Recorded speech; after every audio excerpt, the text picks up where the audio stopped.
Hello, everybody. Welcome back. Thanks for joining me tonight for the first stream of 2021. Excuse me a moment. I'm going to adjust my volume here just a little bit. There we go. Hey there, Ian. Welcome, Jenny. Thanks to everyone that has joined so far. I know it's been a little while. If y'all haven't caught up on the 539 episodes, there is a brand new episode out over there as well. New Ghost Town episode. So make sure to check that out. If you haven't checked that out yet, head on over there. Check that out. Come back over. Let me know what you think. I'd love to get your guys' opinions on the new episode. And, of course, we'll be having some more coming out soon. A second part to that. Might be doing a few different parts. Hey there, Amanda. Happy New Year. Thanks for joining us tonight. Yeah, I was thinking about doing kind of a more structured stream tonight. I might be doing another one in a few days here with a more structured, more kind of a actual topic type of stream. Maybe talking about some older travel stories and doing some sharing. Maybe might be looking for some old photos, trying to see if I can find some stuff. So might be sharing that, and maybe if all of you guys want to, or anybody out there that wants to share a story, you can always, of course, jump on Discord and share that with the live stream. And I'm not sure in terms of what tonight's going to bring in with regards to Discord. I guess if somebody wants to share their New Year's resolution and you have Discord, then maybe we might do something like that. Let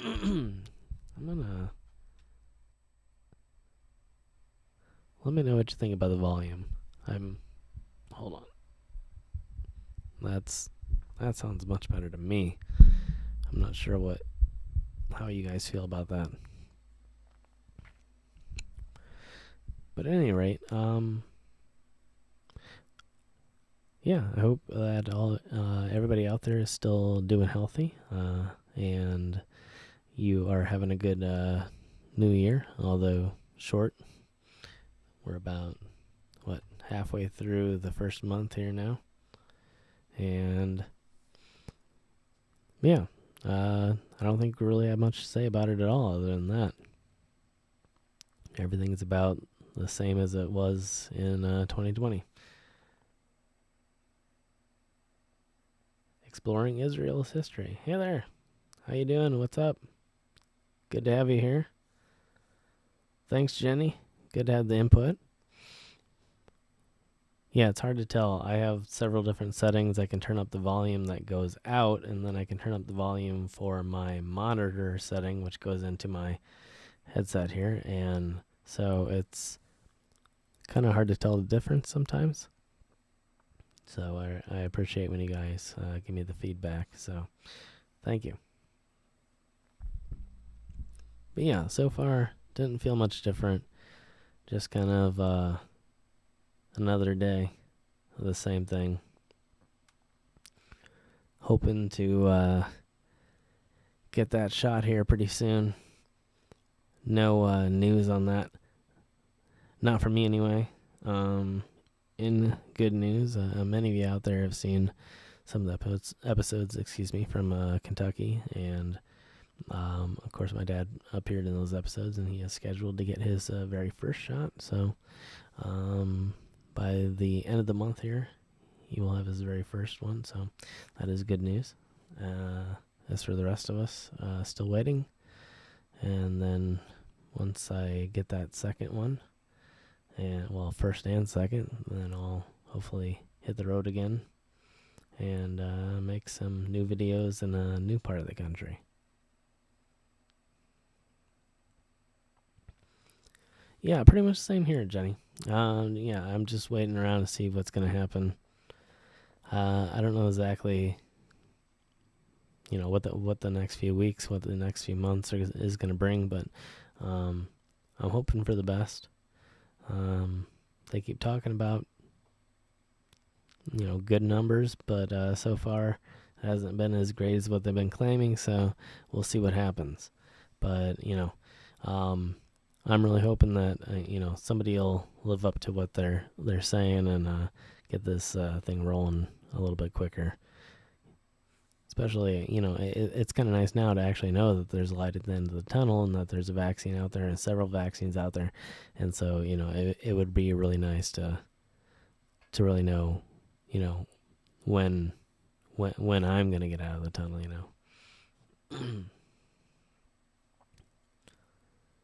26. Wow. Congratulations. That's awesome. That's good to hear.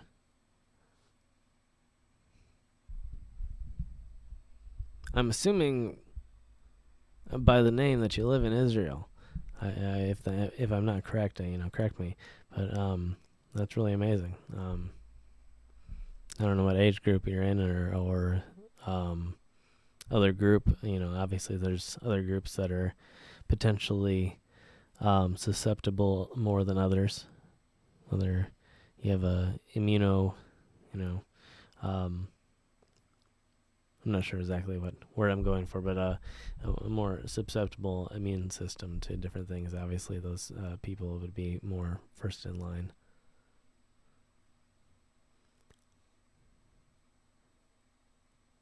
Yeah, Israel is a pretty amazing country when it comes to things like that and other things. So, yeah, it doesn't surprise me that they would be ahead of the game. Definitely an area that I would love to visit one day, too. Among pretty much the rest of the world. But yeah.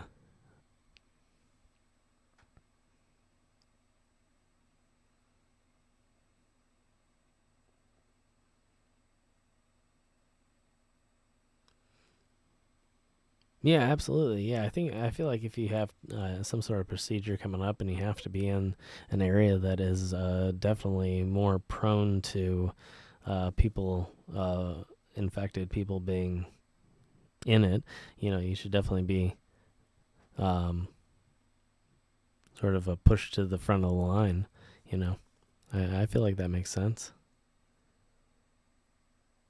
But at any rate, best of luck in the procedure that you're going to be getting.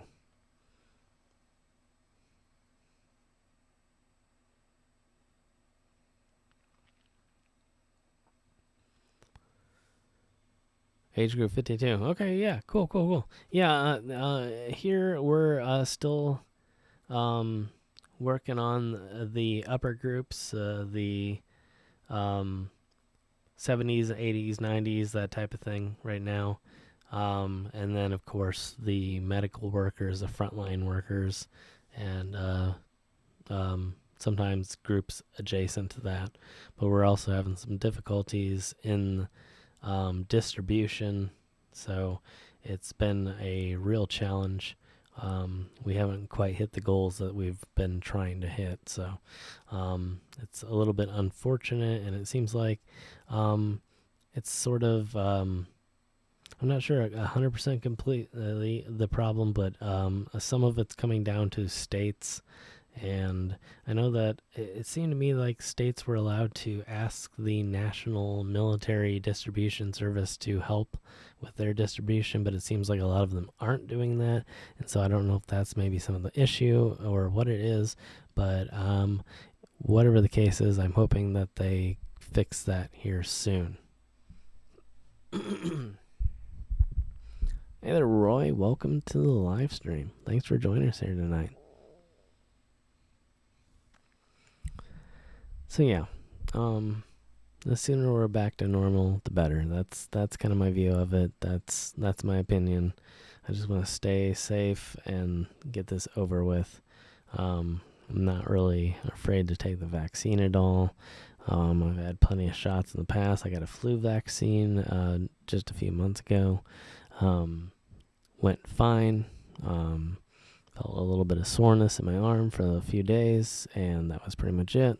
No symptoms whatsoever, and pretty much the vaccine coming up should be even easier. It has no virus in it whatsoever, so it will not have really any symptoms of the disease, but it will have potentially some sort of symptoms.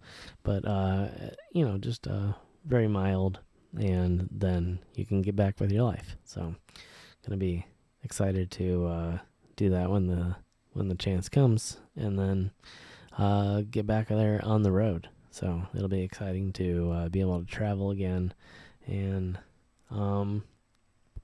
hopefully that happens here in the next few months. Again, I'm not exactly sure on the timeline. In the meantime, I will be still traveling locally as far as I can and getting as many different locations, including some of these ghost town locations that I've been trying to film here lately. So we'll be still getting some stuff here on both of the channels. So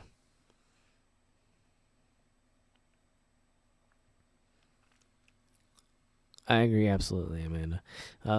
The great thing is that the new type of vaccine, a lot of them anyway, with the mRNA, and it's sort of like a vaccine that gives instructions to the cells on how to fight against the disease and the virus, instead of actually giving like vaccines in the past gave it like a small, very sort of weakened version of the virus so this will actually contain, if you're getting like the Pfizer or the Moderna, it actually contains none of the virus. And so there are some setbacks. You might feel a little bit, down in the dumps for the first day or so. But I've talked to a few people and gotten word from a few people that have taken the vaccine, and it seemed to have been pretty easy so far. So yeah, it's looking good. Yeah, I'm missing traveling as well. Yeah, I agree. Yeah, it'd be good to get back towards normal. And I feel like the more people that get this vaccine and the quicker it rolls out, the more all of us will be able to get back to normal, And of course, following the safety guidelines and wearing your mask, social distancing, staying home if you can, and hopefully, to those out there that are still having to go out and work and show up in public places, hopefully they're taking those places are taking precautions as well.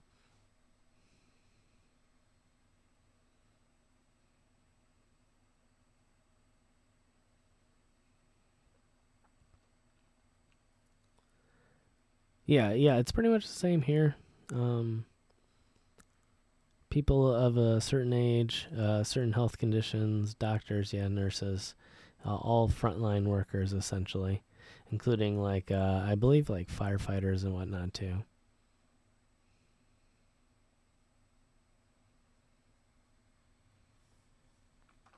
Yeah, the mRNA science is really cool.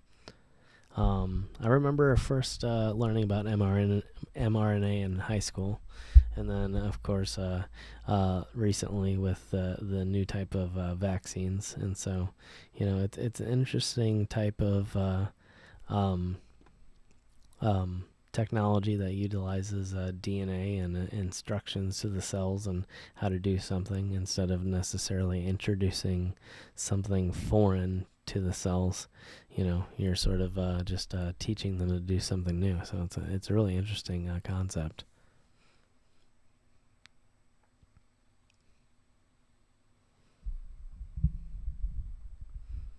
So yeah, definitely got to encourage people to do that and get back to normal. Get back to life as we used to remember it.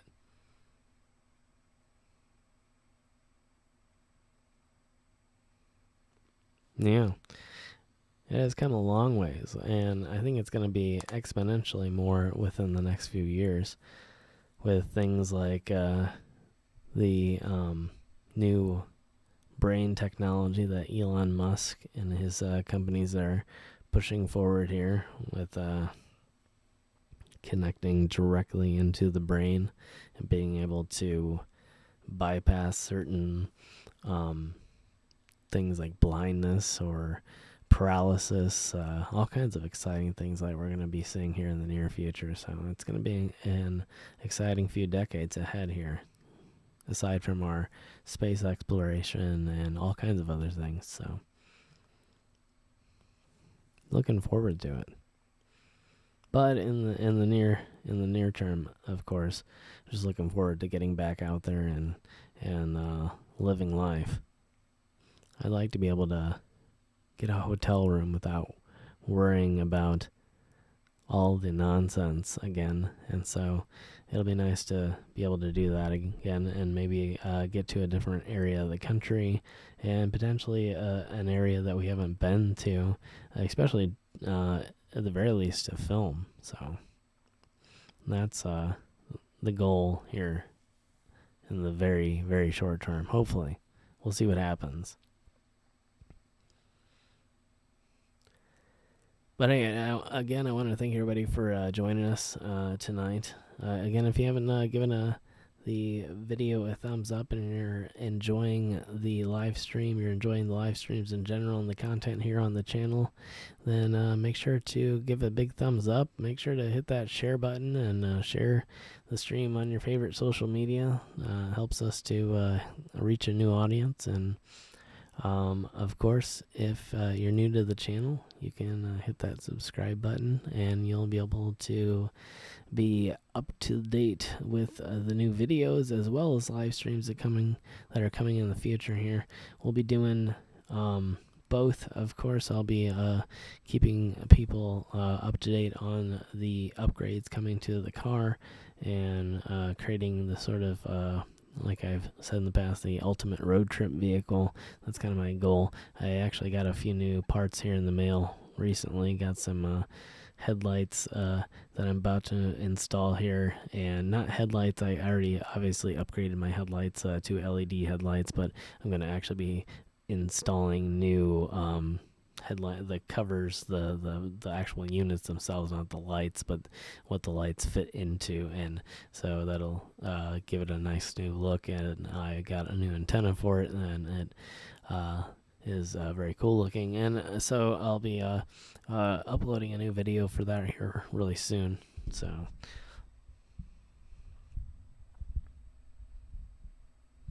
yeah, it was a hard year. It was a real hard year. And I mean, I don't know how much easier it's going to get for a lot of the world here over the next year, but we'll see what happens. Hoping for the best again from here. Yeah, I really don't know. from this area particularly, it's looking kind of good.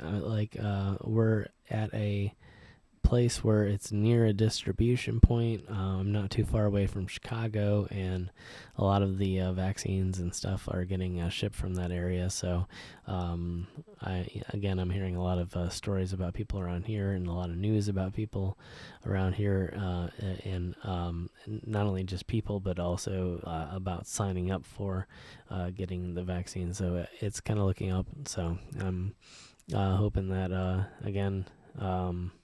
that as soon as we can get more of it rolled out, that I'll be able to get out there, and everybody out there will be able to, in the area at least, be able to get out there and get that first round, and sooner or later the second round.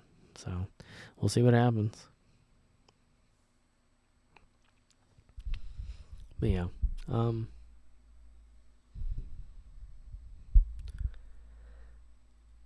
Other than that, I mean,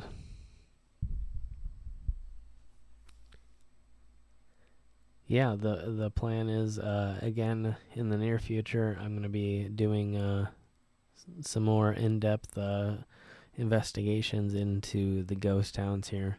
I've got a lot more areas that I want to check out, including some of the ghost towns that we've only been to. I think the one I've only been to once, and I've been to the area more than once. I've been to a waterfall, and I did a few river hiking videos there, as well as I think a few other things. I think where I'm going to be going relatively soon, maybe not exactly next, is very close to the I think it's the Seven Pillars. We've gone to a couple times before, and it's just a natural rock formation.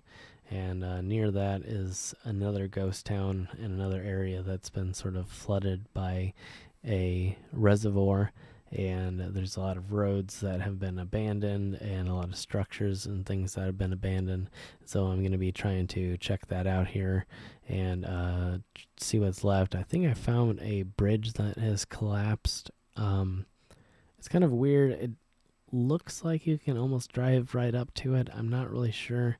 I don't know if it's a weird kind of error that's happening on like Google Maps or what's going on. I'm still trying to figure out what exactly it was. I was going to try and head towards it last time when I was filming the episode that just came out now in 539, but it was getting really dark, and I figured not only would that make things a little bit more dangerous, but also it would make things sort of hard to see.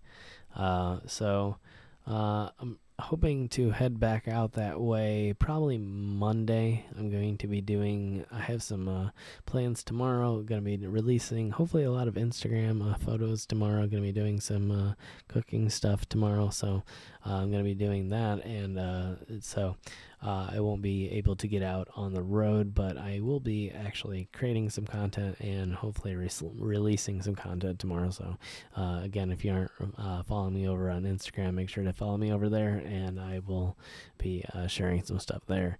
But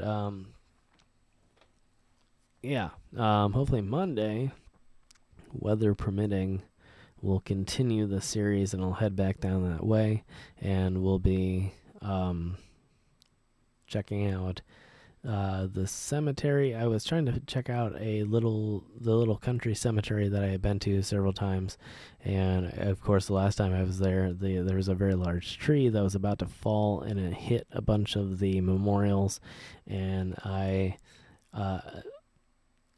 on the second channel I'd released, obviously this is the second channel, I'm so used to filming for the primary channel, I'm kind of mistaking what I'm doing right now. But at any rate, so yeah, the last time I was there, the tree was above it, and of course I released the video showing the really heavy winds, which were up around 70 miles per hour, and of course I haven't been back to that area since that happened, and I was wondering if that very large tree ended up falling on to the memorials below due to that incredibly heavy wind. So I'm going to try and do that. There was a truck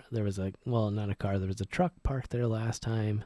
I couldn't tell exactly what was going on. I was trying to look through the trees to see what was going on. I couldn't tell if someone was just sitting there or what the deal was, but I know it's on public land, and it's fine that I'm there, but at the same time, I was also trying to be safe and not just, come up on people in the middle of the woods, and also during this whole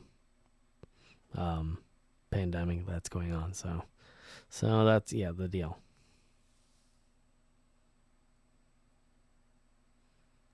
Thank you, Amanda. I appreciate that. Hey there, Brenda. Welcome. Welcome to the live stream. Good to have you. Happy New Year. Thank you. I don't know exactly if that cemetery will be its own separate part or if it will be part of the second part of the Ghost Town series. And of course, I might skip between the two ghost towns, maybe even during the series. I really want to check out the bridge, and there's a few areas in Monument City again that I want to check out, but I'm not sure exactly all what's going to pan out, so it of course might sort of blend together, but I'll make sure to let you know in the series, when we're heading to the next place, and that we're not actually in the same area. It's not very far. It's all this sort of weird area of Indiana that has 3 different reservoirs in a row, and so there's all these different abandoned areas that have nothing left, and some areas that have a little bit left, as some of you may have seen in the recent episode.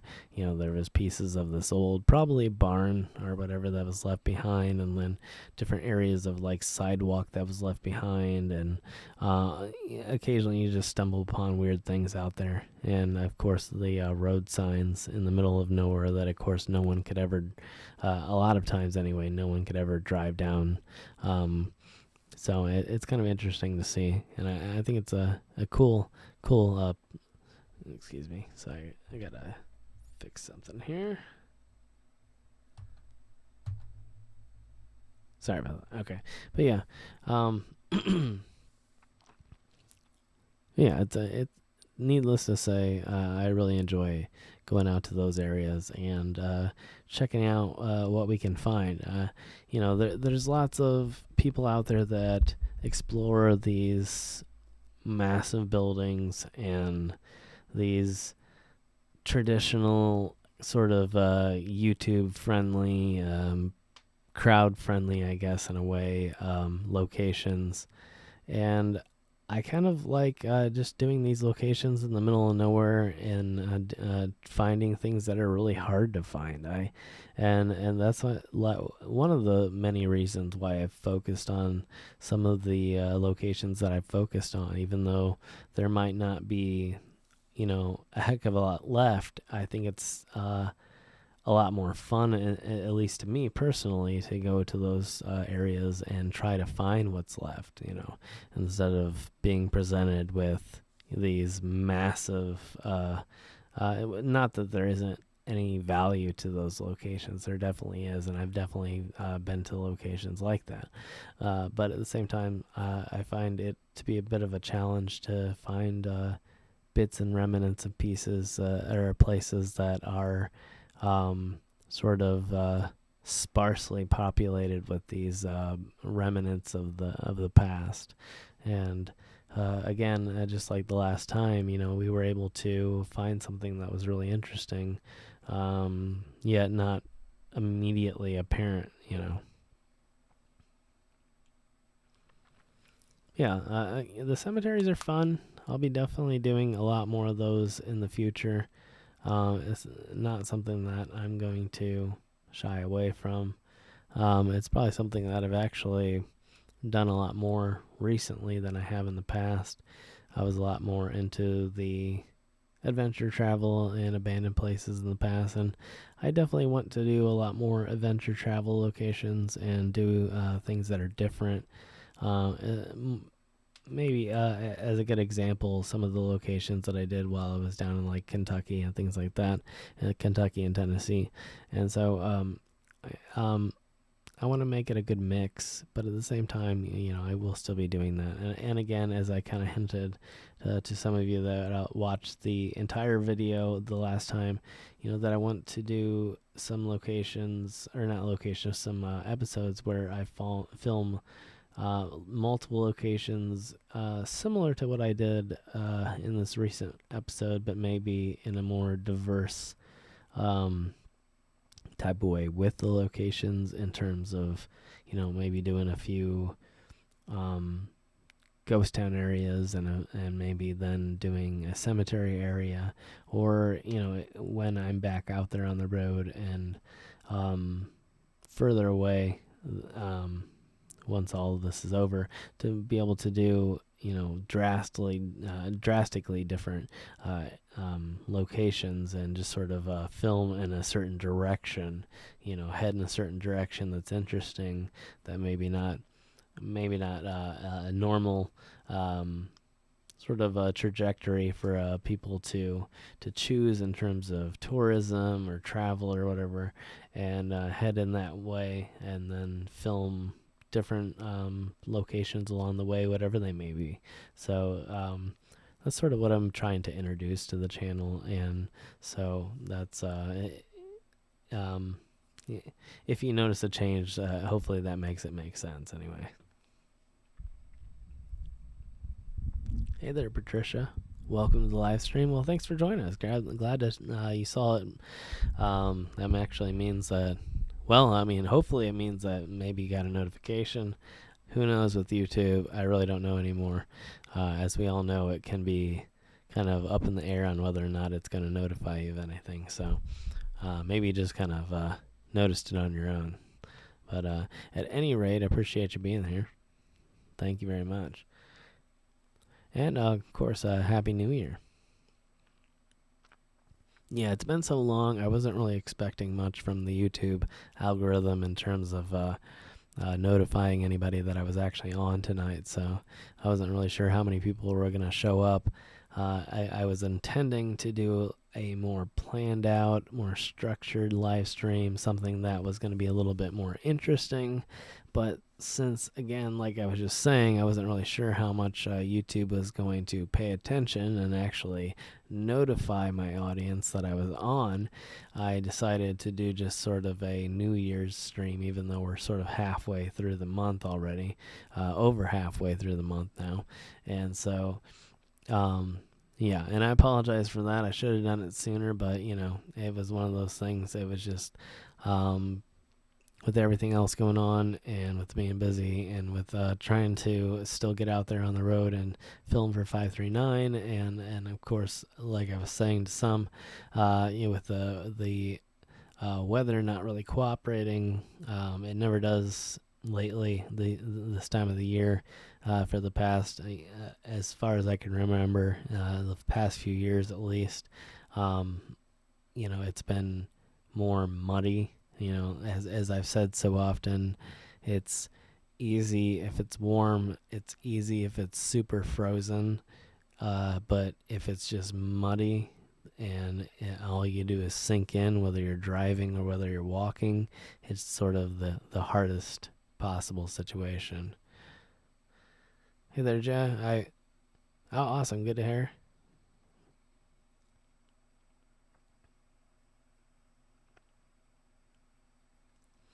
Yeah, I'm glad that a few of you out there found out, for sure.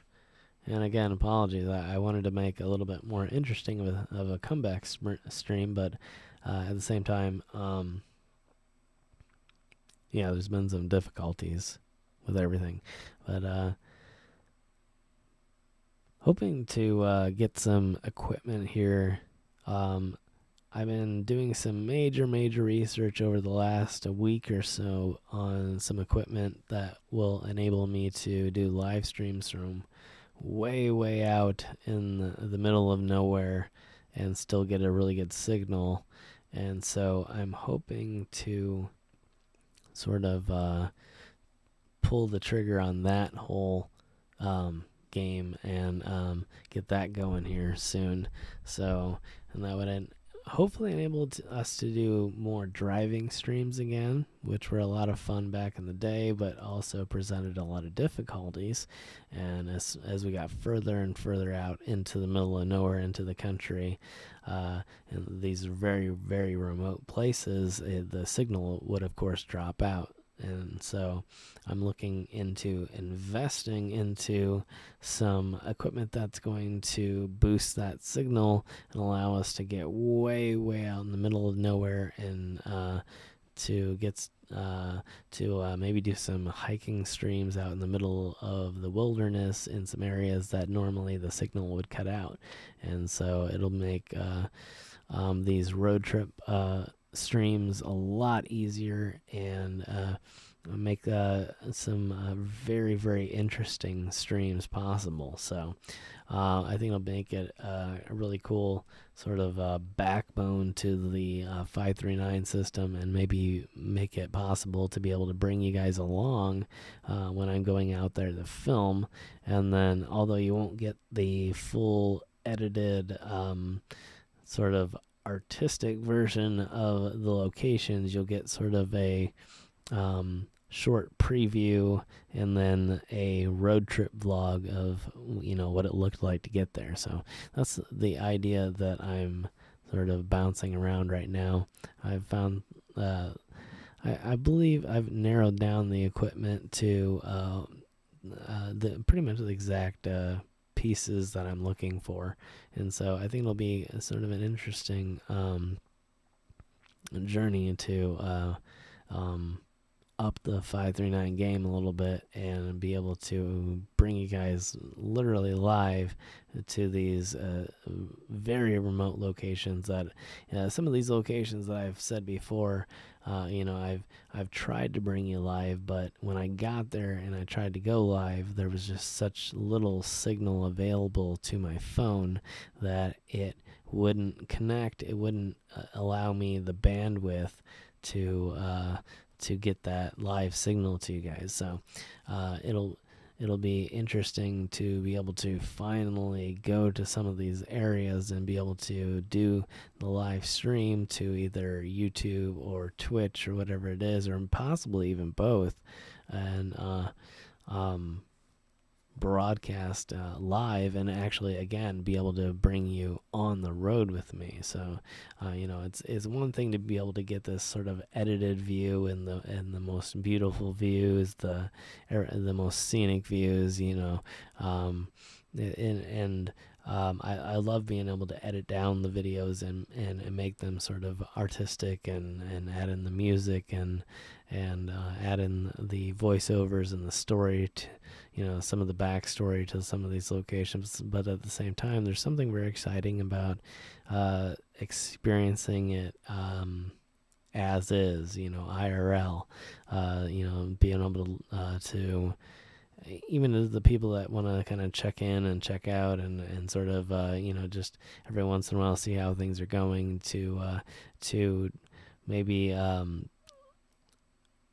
sort of being a fly on the wall of some of these more epic road trips where you just see how long it takes to actually get to these places, and the epic landscapes that you have to drive through to get to some of these areas. And it especially like I've explained so many times, going out to California, this sort of very slow and gradual change of landscapes into something that almost looks in some areas like out in Utah where it looks almost unearthly, otherworldly, where it looks like you could be driving on the surface of the moon.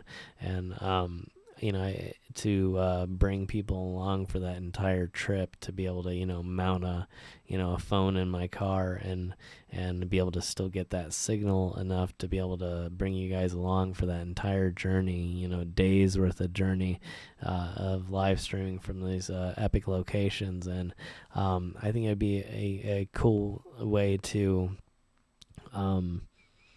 sort of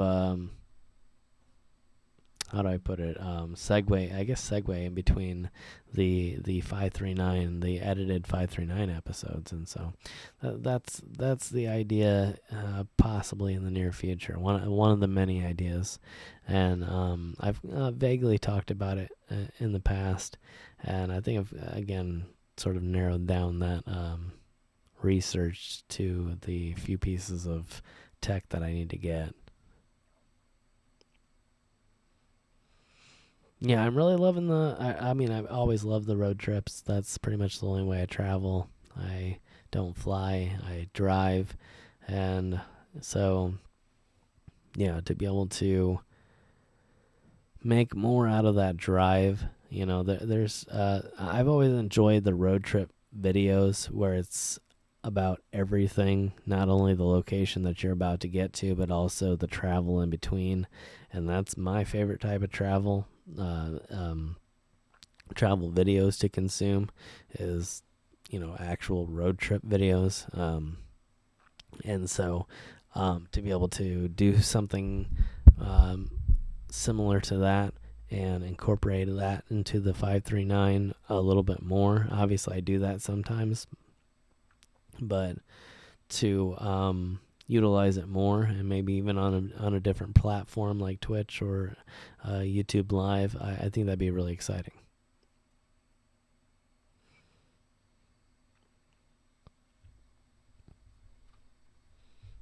Let me check on my stats here real quick. Oh man, live 45 minutes here. Many thanks to everybody that has joined us here tonight again. Of course, if you haven't given the video a thumbs up and you're enjoying it, make sure to hit that thumbs up. Make sure to hit that share button. Share it on your favorite social media, and of course, hit that subscribe if you have never subscribed. Excuse me, I can't talk. That subscribe button if you've never subscribed to the channel ever before. And of course, check out 539 Productions if this is the first that you've ever seen me. But at any rate, again, just a happy New Year live stream here. Catching up with everybody, letting you know what's going on, letting you know some of the future plans here.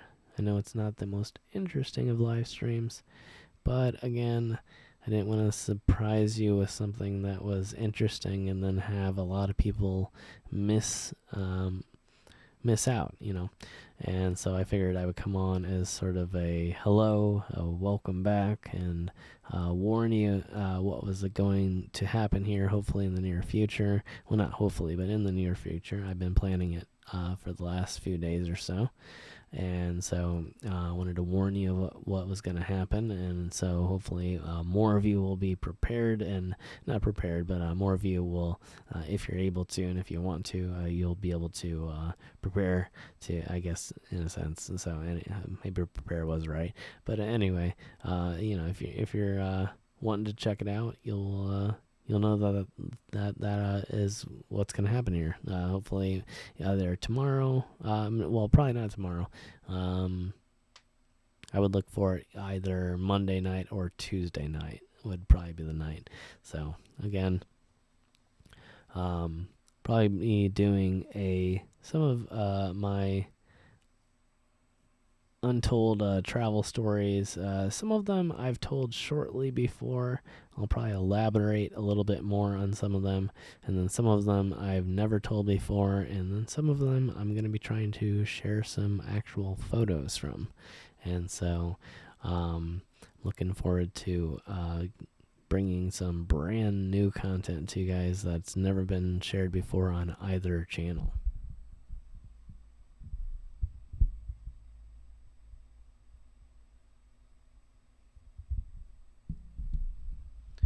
Conditionally unconditional. Oh, very awesome. That's awesome that you're trying to learn a few new languages. It's very cool.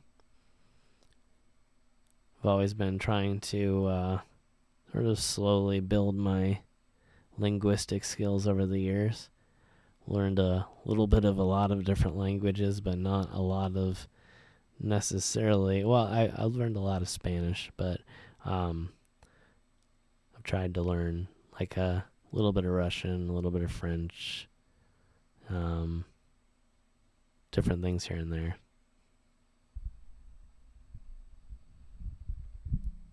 Yeah, Brenna, they're definitely here too. I'm looking to learn a bunch of new recipes and cooking with all kinds of different equipment. Been purchasing some new things here and there and trying different techniques. And yeah, I'm trying to share some of that over on Instagram as well as YouTube. Sometimes I share the cooking videos over here.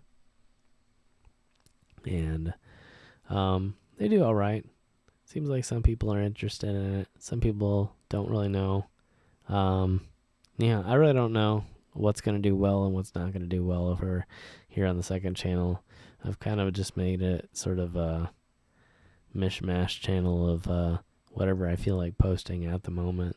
And it's not necessarily the best of ideas for YouTube. Sometimes it works out, sometimes it doesn't.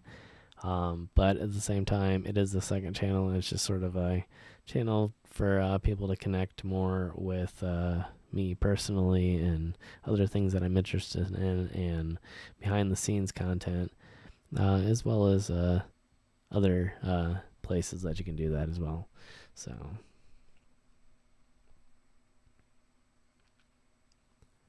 yeah, I'll probably do some more cooking videos over on here. I'm not sure what I'm going to be doing tomorrow. I don't know that I'm going to be making any videos. Potentially. I'm not really 100%. Wow. I think I just mixed percent and sure together and said per sure. Anyway, my bad. You'll have to forgive me. It's my first time back, so I'm a little bit nervous. And so it's kind of showing. But anyway, potentially. I'm not sure exactly what I'm going to be doing in terms of content worthy. Like, obviously I can make a long form thing, but I'm not quite to that point yet. I don't want to make just like cooking shows. Like, I figure there's a lot of that out on the internet, and if you want to learn how to do something, I'm not the person to learn from.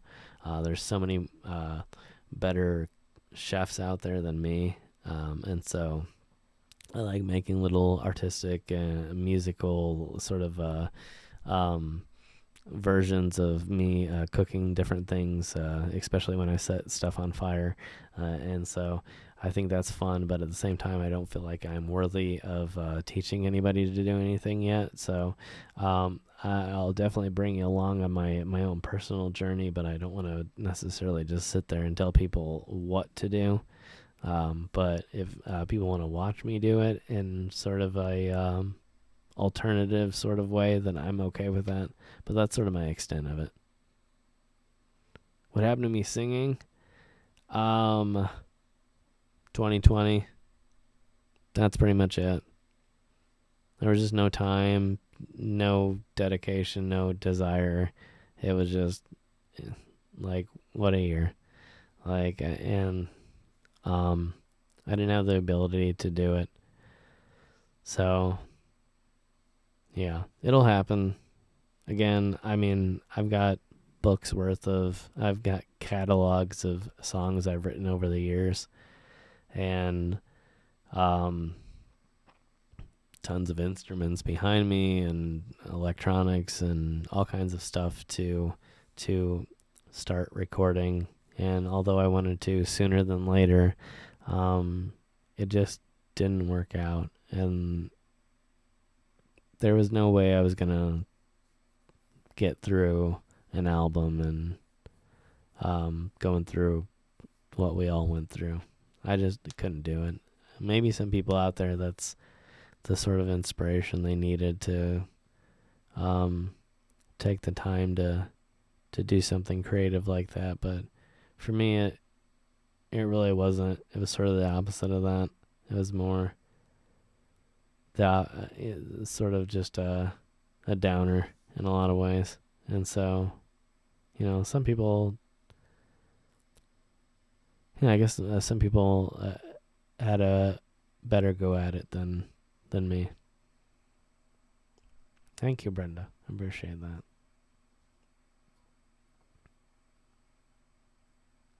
Thank you, Patricia. I appreciate it. Yeah, I feel like, even if there's no, verbal instructions, there's something to learn from watching it. So, yeah, I agree with that.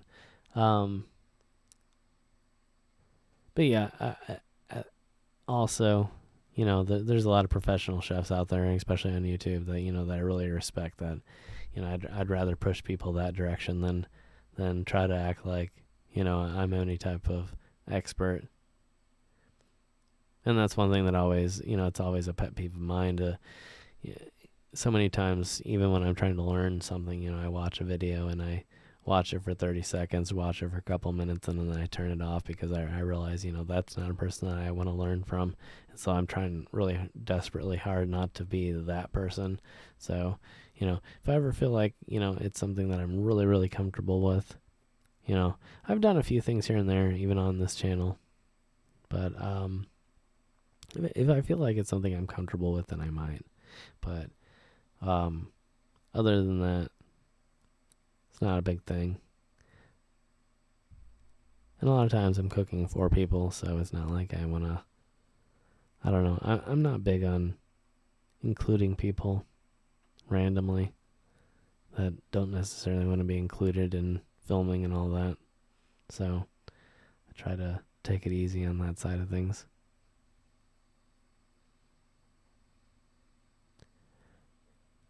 Good night, Amanda. Thanks for joining us. Appreciate you being here, and Happy New Year to you.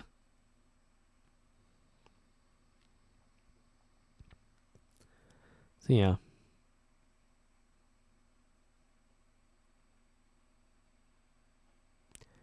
It's been a lot more boring of a year than I intended.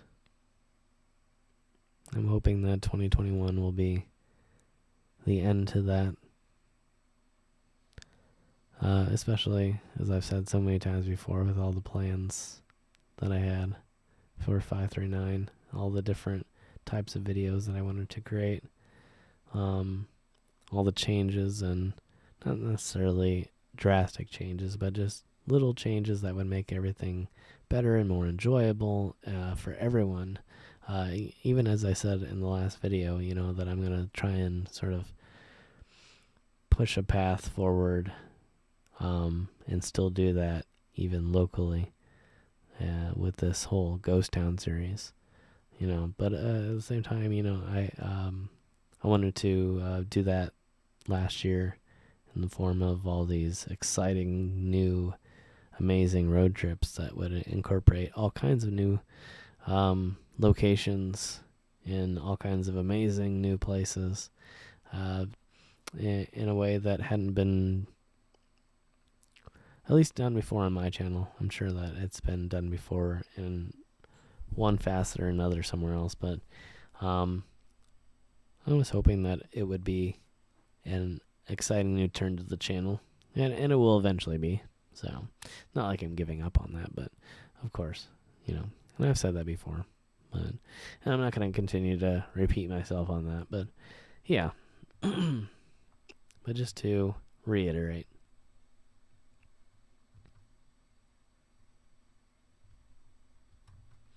but yeah, the other thing too, with the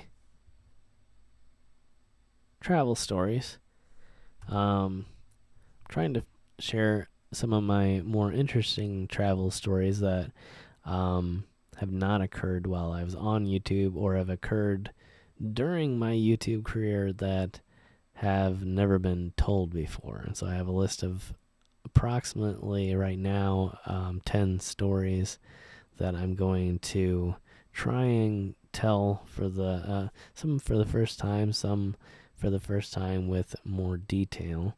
And so I'm going to try and do that during the live stream.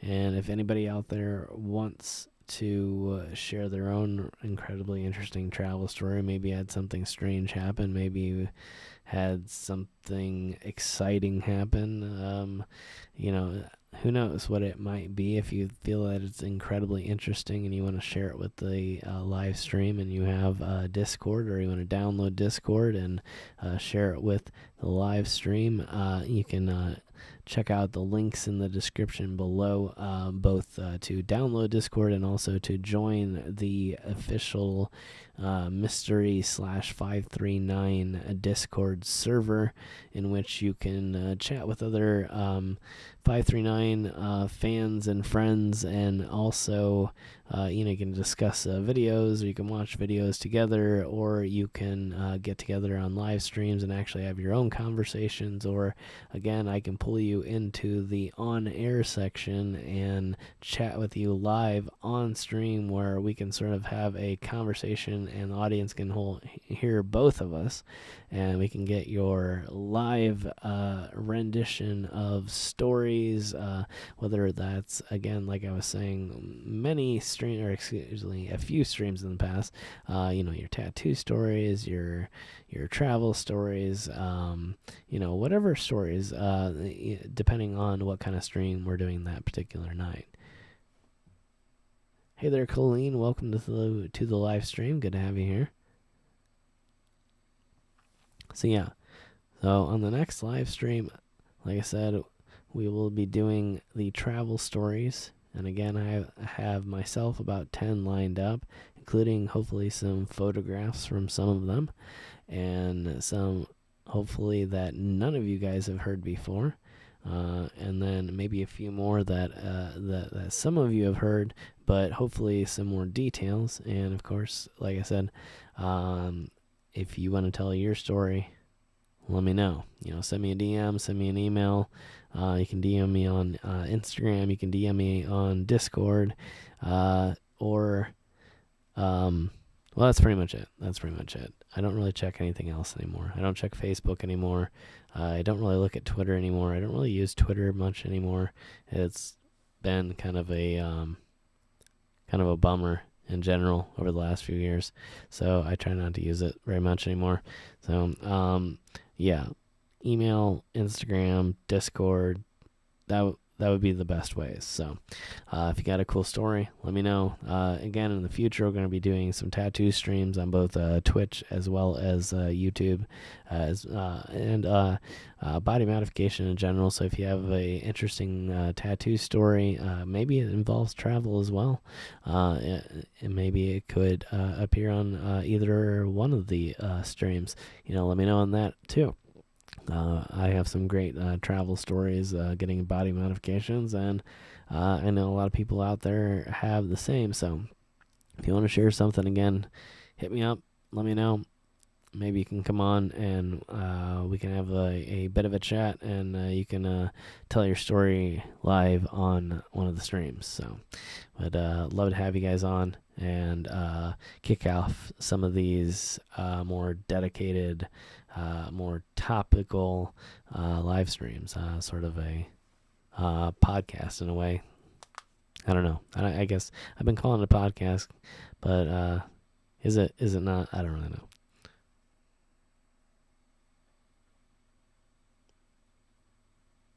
Thank you, Jenny. Yeah, appreciate it. I love telling the behind-the-scenes stuff. I try to release it in a variety of areas, including sometimes here on this channel. Sometimes it's going to be on Patreon, and then sometimes, again, we'll do the stories on like the live streams and stuff like that. But again, I want to expand these live streams too, to make it kind of more interesting for you guys when you watch, and not just necessarily me barking at a camera.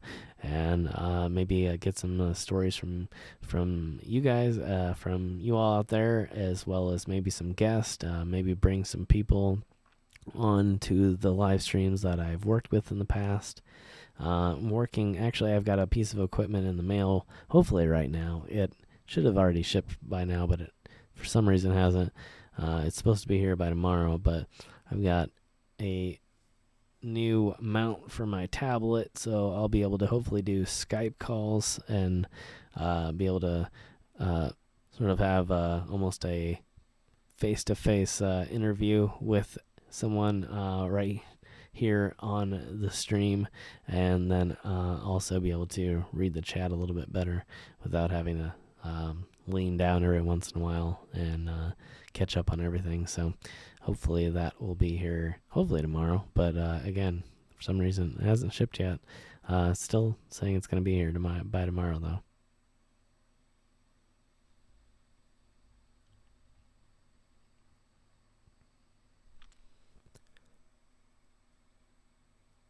Oh, no reason. My mom got her first tattoo not too long ago, and yeah, they do hurt. I mean, there are needles. There are more than one, so it's sort of spread out. It's not as terrible as a lot of people think, but it's dependent on the person and of course where you get it. The more muscular area that you get it in, the less it's probably going to hurt. The more bony of the area that you get it in, the more it's going to hurt. So, if you're looking to get your first one, the best bet is to get it on some place with a lot of muscle, and it's not going to hurt quite as bad. And the more shading that you have, probably the less it's going to hurt, because shading needles or shaders typically have more needles than line tools. So the more intricate, precise lines you have, the more the tattoo is probably going to hurt. So that's kind of a basic way to look at it. So like my tattoo on my arm, pretty easy. My tattoo on my palm, pretty rough. Tattoos on my fingers and hands, pretty rough. But yeah, you get the idea. So yeah. But they're not terrible.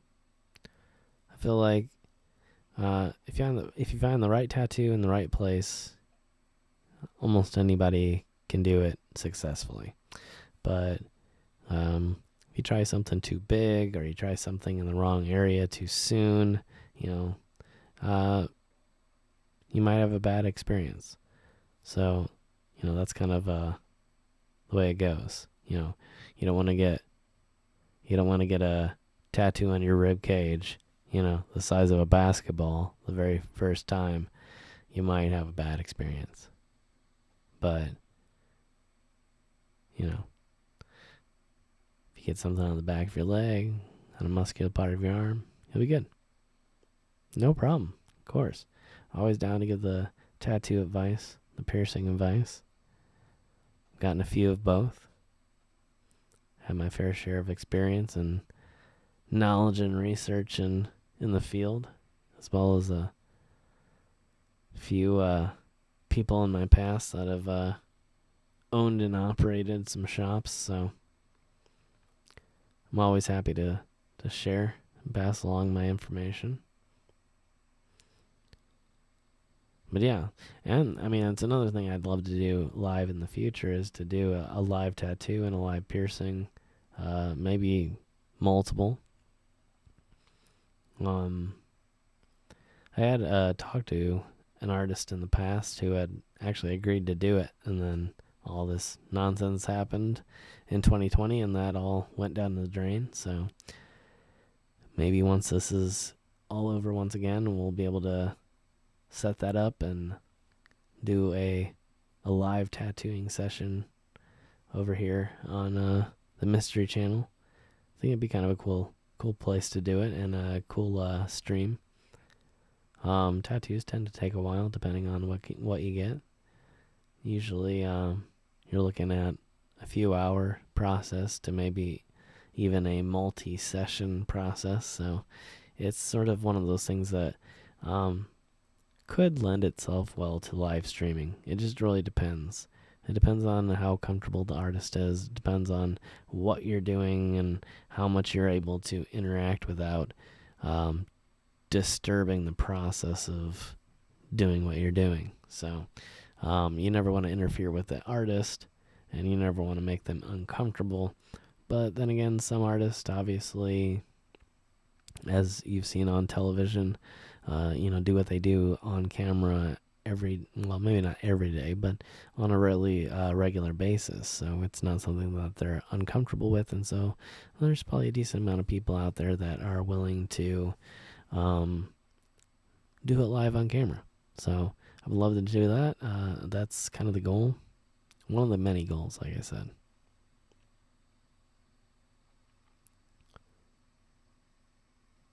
A little hard about size of a quarter. Yeah, that's not bad. You can do that. You can do that.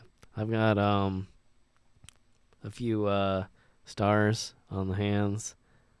Obviously, I mean, this isn't a good example. Don't do that. That's bad. This actually was not bad at all. It's muscular enough that it didn't hurt that bad at all. But on the fingers really is terrible. But size-wise, yeah, pretty easy. Pretty easy. You can do it. Definitely. Over quick. If you get a good tattoo artist, probably a quarter size tattoo, maybe half an hour. Something, you know. And again, the outline is the worst.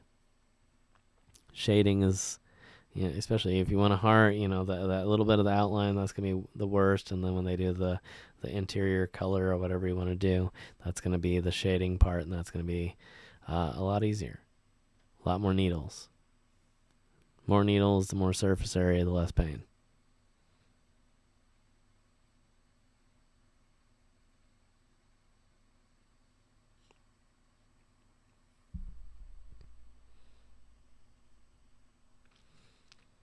Yeah, hopefully we'll do that soon.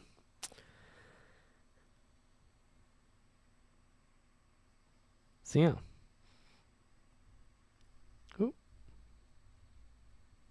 Hope I'm not missing anybody's chat. I think I might have accidentally set it up for top again instead of... Yeah.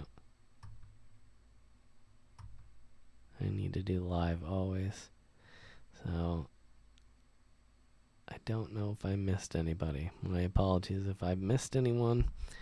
I'm gonna continue for a little bit longer here. I'm gonna probably take a quick break. I have been talking for so long that now my mouth is dry, and I forgot to get any type of drink before I even started. So I have no water, no pop, nothing whatsoever. You can make fun of me for saying pop if you want, but soda is just as incorrect as pop is.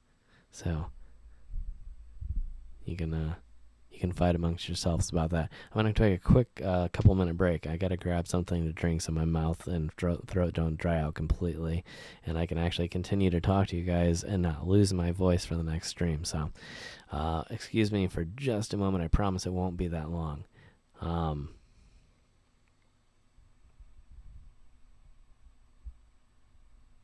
I'm so sorry to hear that, Patricia. That's very unfortunate. My condolences.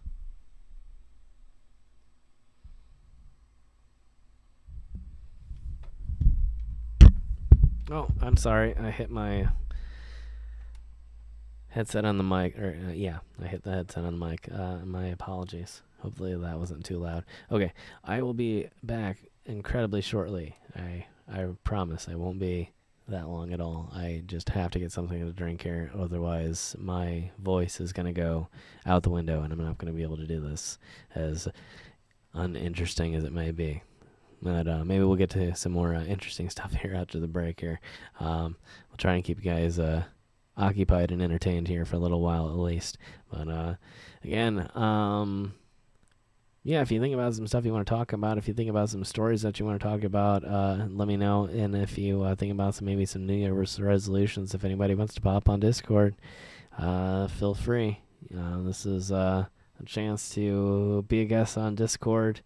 If you don't know how to download it, just click on the link below or go to discord.com and check it out. Again, if you want to talk for a little bit on that, I think it should work. It was giving me some issues on my microphone earlier, so I can't make any promises, but it should work just fine, I think. But if anybody wants to give it a shot and you want to talk for a few minutes, let me know. Again, you can DM me, or of course let me know in the chat, as always, and that's cool too. If you already got it set up and ready to go and you don't want to wait for me to check DMs and you're like, what's the point? Just hit me up in the chat. That's fine too, as always. So I'm just saying, if you choose to do the DM, I do have a Discord up, and that is a possibility. But anyway, I will be back here. Let's see, what's 1:59 now? Hopefully within the next 5 minutes or less. So give me just a second to get something to drink, and I will be back. See you in a minute.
Thanks for being patient, everybody.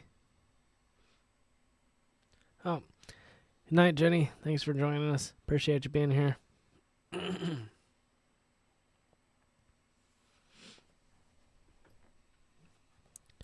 All right.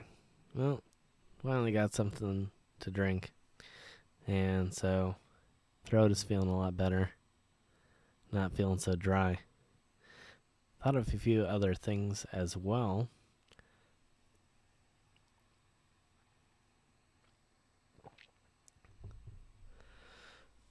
So, other updates. I am also going to be updating the looks of. I've talked about this a little bit.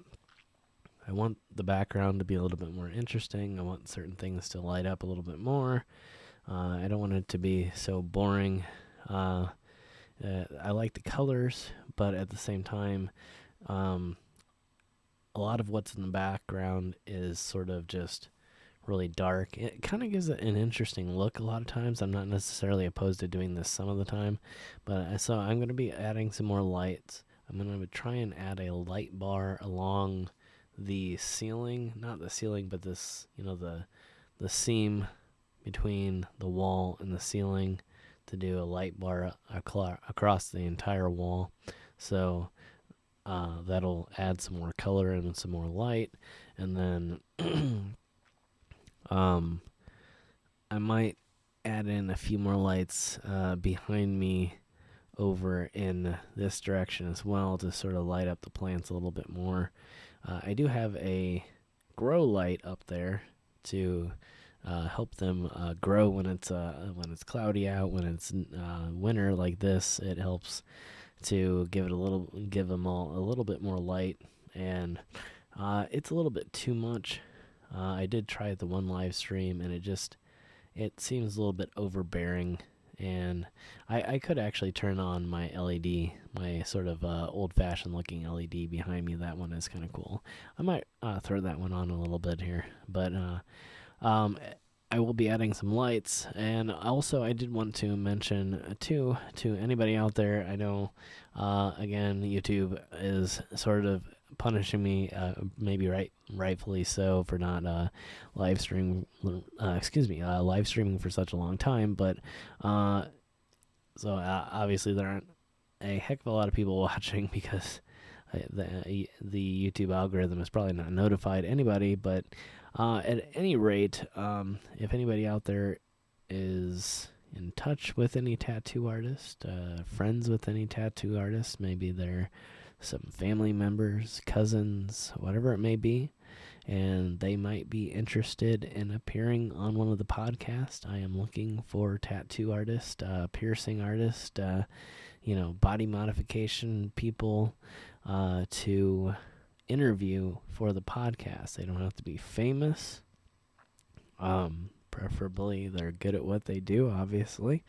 But other than that, I'm not looking for anybody in particular, just people to talk to about alternative culture, about tattoos, and, So if anybody out there knows anybody, they can be local to any area, any country.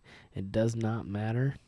Just people in the business, or maybe other interesting artists that you know of. Maybe you have some painters, maybe you have some alternative type of painters, maybe some tag artists, or maybe you have some, I don't know, who knows? I mean, there's so many types of art out there, and, there's something from someone that that you feel like isn't getting the exposure that it should get. That's the type of people that I want to be on my podcast on both YouTube as well as Twitch. And so, that's what I'm looking to build. And if we can get more people like that, and we can gain more of an audience, and maybe we can also, in turn, help some of these people get the exposure that they deserve, and bring some light to some of these artists out there that are amazing, but yet still not, for some reason, famous. So, I would love to talk to some of these people, and I know that some of you out there, have met some of these people, because in my past, I have met some of these people. I know some people today that I wish I was still in touch with, because they're such amazing artists, and I know that, it would be such a good thing for not only me, but for them, to be able to have them on the show, and to be able to expose people to their work, and be able to maybe get them some sales that they deserve, because or just exposure in general, because everybody likes to, well, a lot of us out there anyway like to appreciate art in all different facets, whether it's music or painting or written word or whatever it may be, or at any rate, to not be too wordy about it, send them my way, and maybe we can make something out of this, and get some exposure to some amazing local artists that deserve it, and make a show out of it in the meantime, and have a really interesting podcast, that occasionally maybe even some of you can come on and tell, again, your stories on. So, if you want to help me build this thing, send some people my way. And again, that's not I'm not trying to pit you against each other. It's not a competition. If you don't know anything about it or know anybody that's involved, that's fine. That's absolutely fine. And I appreciate all of you being here for whatever reason you're here. And obviously, everyone's welcome at any time. But again, if you happen to know it, just maybe put a few seeds out there. So, and again, I'd appreciate it, and I will give you a shout out for it, and whatever you want, link back, or let me know what you're thinking. So, I'm missing some chat here.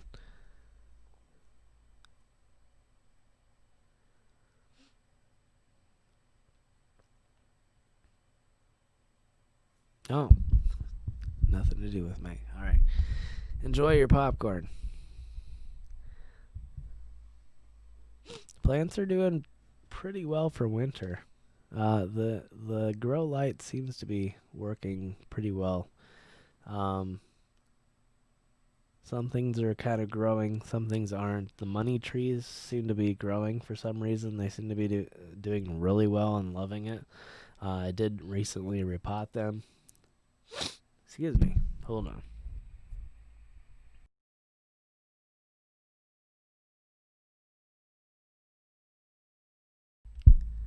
Excuse me. Sorry. I don't know what's going on. Anyway, the money trees are doing pretty well. I mean, everything's doing okay. Some of the silver pothos is not really liking the winter. Not on the west window like this. I do have some that I have distributed. I gave a few to my mom, and she has them in a south-facing window, and those are doing really well. So I'm thankful for that. Here in the command center in the west-facing window, it doesn't really like it quite as well, including some of the new cuttings that I planted. So I'm not really sure what's going on there, but the succulents are doing incredibly well. The cactuses are doing really well too. I have a few new additions like the bear claw, which is a succulent, and it's doing incredibly well. It's loving it. And then I have a pencil plant, I guess. Some people call it, I think, a pencil cactus. It's not actually a cactus. It is a succulent, and it's doing really well. And then I have the San Jose cactus, which is doing incredibly well. They don't really like to be touched during the winter. And in fact, if you don't touch them during the winter, the more you don't touch them, the more they will flower. And they are a flowering cactus.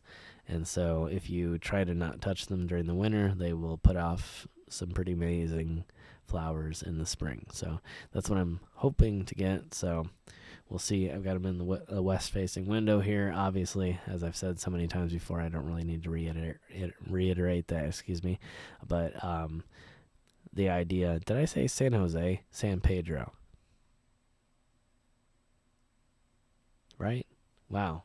I'm San Pedro. Hold on.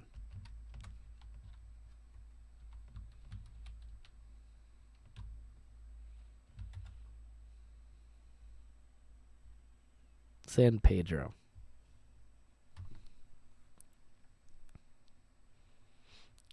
Anyway, so they flower. But if you water them too much during the winter in an area like this where there's an actual winter, then they won't flower. So, or at least that's what I'm told by experts. So that's what I'm trusting. So tip, but not tip from me. So if it doesn't work for you, it's not my fault. But yeah, cacti and succulents are kind of the place to start too if you're new into plants. It depends. You just can't be afraid, because the thing with cacti and succulents is that they don't need that much water. So people tend to overwater them, and then they just kind of melt. And so that's kind of the issue that a lot of people have with them. And so like my San Pedro and my Bear Claw, I got back in October. And after I purchased it from a very amazing professional plant shop, not a big box retail store, I didn't water it. I got it about the 15th. Excuse me. My bad. So I got it about the 15th. I didn't water it until November 6th. And then after that, I didn't water it till about a week ago. So I gave it over a month, and it was fine. All of them were fine. And in fact, the cacti, or cactuses, cacti, there's been so much argument on that recently. Anyway, however you say it, a lot of them, if they're really well developed, they can go pretty much the entire winter. And of course I forgot I have the bunny ears too, which are directly behind in the blue. So right there is the bunny ears. I watered them once because they were kind of looking droopy, and I didn't want them to droop all the way.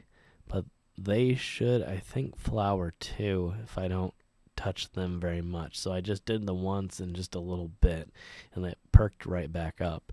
So I think that I'm going to leave for the rest of the winter without touching. So yeah, they cactus just like to be left alone. Just if you just leave them alone, and you got to look for the signs. It's just, that's the thing with succulents and cactus. Just look for the signs. Even with like philodendron, that's the same thing. Like, just look for the signs. When it seems to be a little droopy, then give it water. It's gonna let you know. It's like a baby. It's gonna let you know when it wants something. And same thing with the cactus. It's like with the bunny ears, it's this really long, gangly cactus that doesn't seem like it should stand up even. And so when it starts to not stand up, then you kind of know I should probably give it some water.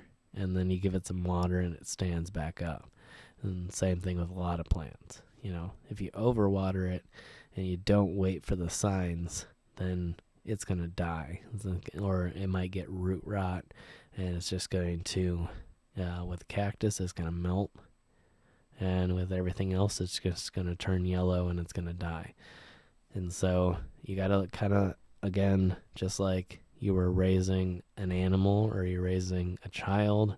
Obviously, it's slightly more difficult, but I mean, at the same time, it's slightly similar in the sense that, there's always going to be these signs that different plants give you that let you know when it needs certain things. And if you learn to listen and learn to look, well, not necessarily listen, but I mean, you'll learn to know when to do certain things, and it won't be so hard.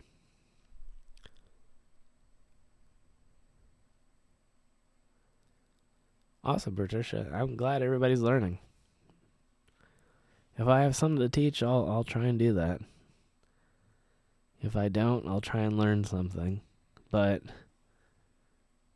hopefully it's one or the other. Hopefully it's not just dead air. That's the worst possible scenario.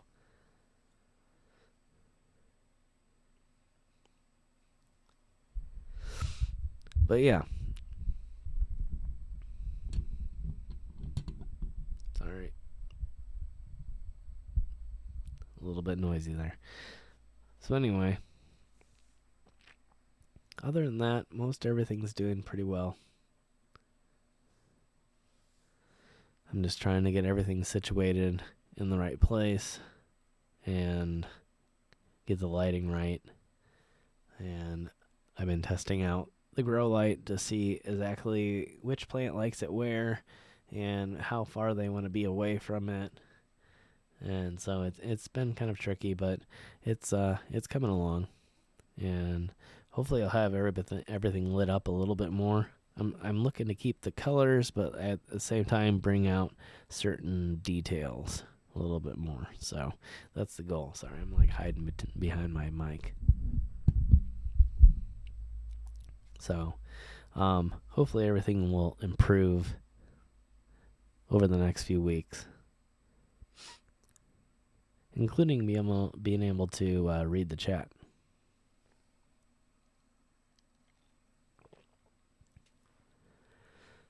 And again, hopefully some on-location streams coming soon. I thought about doing some potential previews from places that I've been to prior, and I know that they potentially have a fairly good cellular signal that I could do a live stream from and do like an outdoor stream. So I might try and do that before I get all this equipment. Basically, once I get the equipment, I'll be able to do both car streams, and then I'll be able to disconnect the car setup and actually pack it into a backpack and then go hiking. And still, it's because it'll work off the phone. It's essentially a sort of a wireless router that works over their cellular network, and I'll also have antennas, and so I'll be able to connect a lot further, and it'll enable me to use my phone like I traditionally use to both read the chat and broadcast the video and audio to you guys live, and it will work potentially in a lot of those areas where I cut out a lot. So some of those streams that you've seen where, it's like I get down in a valley or I get in a certain area and it just sort of goes out. It just, it's like the signal is just done. And it should eliminate that by essentially boosting my receiving signal. So, and as well as my broadcast signal. So, yeah, it'll enable us to go further and do some cooler stuff.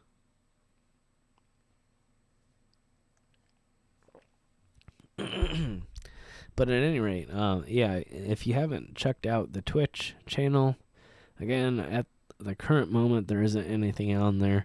I actually should have looked into it for tonight. I was going to see if I could get OBS to stream to both Twitch and YouTube, so I could do the first Twitch stream and a YouTube stream at the same time, but yeah, I was in such a rush that I decided to go live on here and just wing it. Hey there, Steve. Welcome. Welcome from Canada. Good to hear from you. I don't know if the borders are still closed or not. I don't think Canada wants us in. But good to have you here in the live stream. It's the one way that we can both cross the border at this point. For sure, at the very least. But I appreciate you being here. Hopefully you're healthy and doing well, and you and yours as well.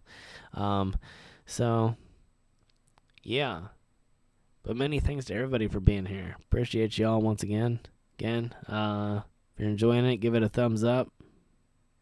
As always, if you have other social media like Twitter or Facebook, you can share by hitting the share button, which is a few buttons over from the thumbs up button. And it will enable to apparently is not going to work. Enable you to share the link to this live stream on those social media platforms. And so if you want to share with your immediate family or your audience, if you are a creator as well, I don't know exactly what all of you do out there, but if you want to share that way, then that will enable your particular followers to hit that link and join in on the live stream if they have a YouTube account, or even if they don't, they can watch. And so, if you choose to do so, that'd be great. If not, hit that thumbs up button. I know it's getting kind of late. I can see that our audience is starting to dwindle. Maybe that's the algorithm. I don't really know.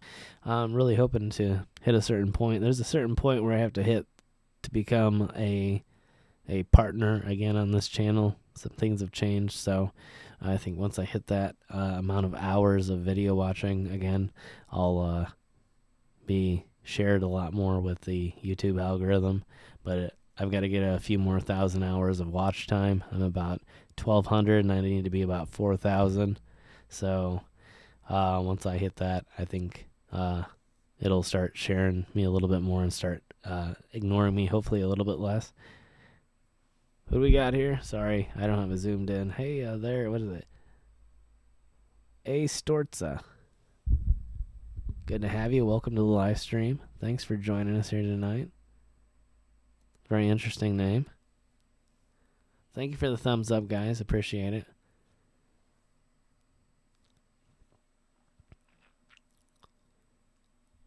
Also, if you don't mind, to anybody out there that's comfortable tech-wise, to let me know. If you let me know what is the max resolution that you're able to check out the live stream at, to watch the live stream at. I don't know why I chose to say check out. Anyway, yeah. Are you watching in 1080p? Are you watching in 4K? The phone, I'm currently broadcasting with my iPhone, which can broadcast at 4K, and it should be broadcasting at 4K bit rate and above. And so I'm wondering if it's potentially getting to you guys at 4K. I'm not really sure. I'm hoping at least 1080p. Thank you so much. I really appreciate that. Hopefully we'll have some new ones coming out soon. I'm going to be going out here Monday to film again and get hopefully some new Ghost Town as well as cemetery videos filmed, and maybe even crossing over to a brand new, well, not a brand new Ghost Town, but a Ghost Town we haven't been to in a long time. So yeah, new stuff coming over there as well. But it's always been a challenge during all this to get out there and film, but I'm happy to be back out there on the road and actually getting some stuff done again. So my only apology is that I, of course, am am repeating a lot of locations, but I feel like it's interesting still to like, it's always fun to go back and check out places years later and see how they've fared over the years. So I don't feel like it's that bad, at least not to me. I mean, if it ever gets boring to you guys, let me know. I'm okay with, as I've always said before, I'm okay with constructive, criticism. I'm never okay with people who try to cyberbully or critique me about my appearance or things like that. But like, obviously, if something's starting to bore you, I'm never going to judge you in the least or block you or silence you on the channel, whatsoever if you tell me that, so please, feel free. If you're like, this is getting just a little bit boring for me, I have complete and utter respect for that. So, feel free. Hopefully that doesn't unleash a storm, but at the same time, as you know, I have a lot of respect for all of you guys and for the patience you've had with me over, especially the past year. So, again, feel free to say whatever you want at any time, as long as it, follows within those guidelines. But of course, you guys are always very respectful. So I don't feel that I necessarily have to say that. I appreciate that. Wow. Yeah. Well, it keeps me sane being able to create. So, and although it's been harder to get out there and create, the little that I have been able to get out there and get some stuff done, it's been nice to be able to not only to sit down and have something to do and keep me busy and keep me active and exercising, but at the same time, to know that, I'm able to occupy some people's time during this very, very hard, period of history, and it's great. And not to, obviously I'm not trying to, I'm trying to be as humble as possible by saying that. I'm not trying to brag or anything, but I'm just saying, to know that I can contribute at all is great. I've always been someone who's been a performer in one way or the other, whether it's music, whether it's, creating content for blogging. I've been a blogger in the past. And now I've been a YouTuber and on various social media, and to know that, occasionally people need to consume something, and they can consume your content. It really is kind of rewarding in a lot of ways. I won't lie. I mean, I enjoy the fact that, people out there enjoy looking at what I create. So, anyway, I won't linger on that anymore. But yeah, I appreciate that. Thank you, Colleen. Yeah, I never know. I mean, I know I find certain things interesting, and I know that everybody's different and everybody has a different opinion. And so, I just want, for everybody's sake, for both mine and for everybody out there's sake, to, to be able to find something that's interesting, If all of my videos can be interesting to all of my audience, it would be great for all of us, I feel like. So that's kind of my goal. I want to experiment around in a way that we can figure out a good, happy medium where I can create sort of really interesting road trip videos that appeal to the people that like cemetery videos, to the people that like historical videos, to the people that like nature videos, and to the people that like the abandoned videos. So, and we'll get there. We're going to get there. And then on the second channel, we'll get to probably no medium ever, and it'll always be just a completely random and who knows what the heck's going to happen channel. So, and eventually maybe there'll be some music. Although I do have some other platforms for the music, which I'm trying to think of what I just signed up for. Was it SoundCloud? One of them costs money and one of them doesn't. And I signed up for one and I think it's SoundCloud. Anyway, there's nothing on there, so it's not interesting. But I swear there's still some old music of mine on the internet, and I've said that before. So if anybody wants to research, it's not under my name though. So there'd be no way. There'd be no way. Anyway, sorry, I'm kind of rambling. But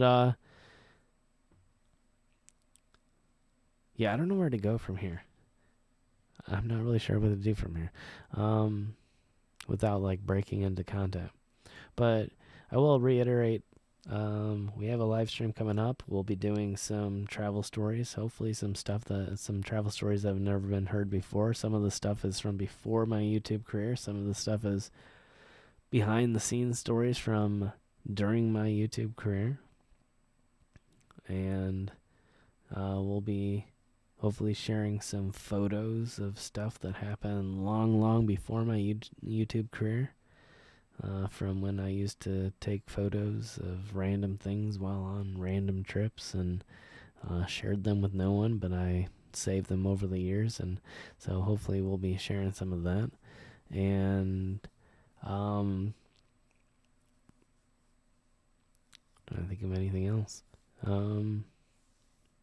Oh yeah, I mean obviously there'll be new car videos coming out. I'm not sure what format. If I'm going to try and make, I'm not going to probably try and make a new music video every single time that I make a car upgrade video. It just didn't seem to make much sense to me. So I'll probably be doing a few different formats as in terms of maybe some narrated formats, some musical formats. Who knows what. Maybe even some live stuff. I might do some live stuff if possible. I don't know. Maybe I'm being too paranoid. I'm trying to save some of the live stuff for stuff I know for certain that I won't make myself look like a complete and utter fool. So, yeah. So far, everything has gone quite well.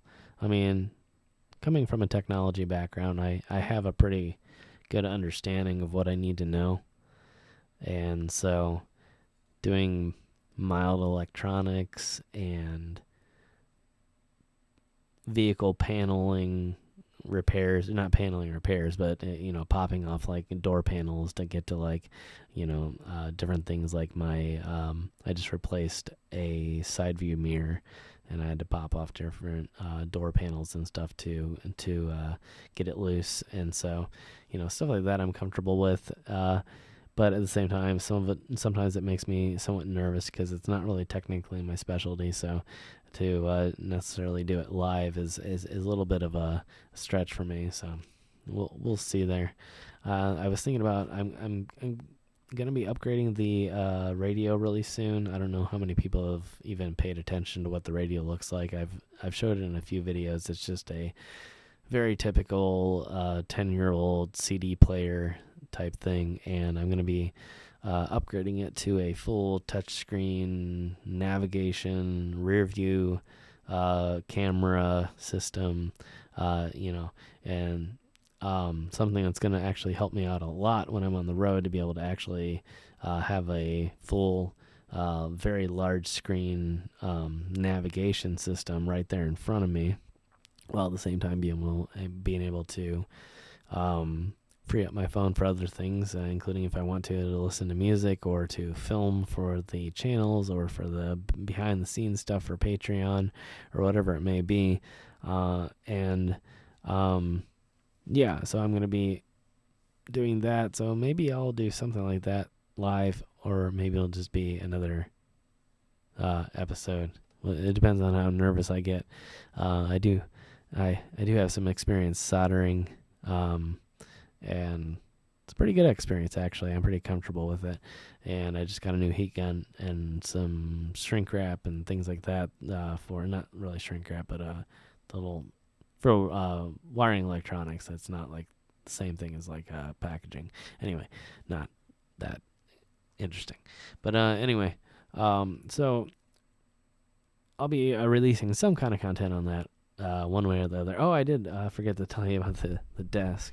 I figured out, I said in a few live streams ago, where is it? Oh, I lost it now. Oh, there it is. Okay. That my mouse kept sliding off, and I noticed that I had a part of the wood from underneath my adjustable desk.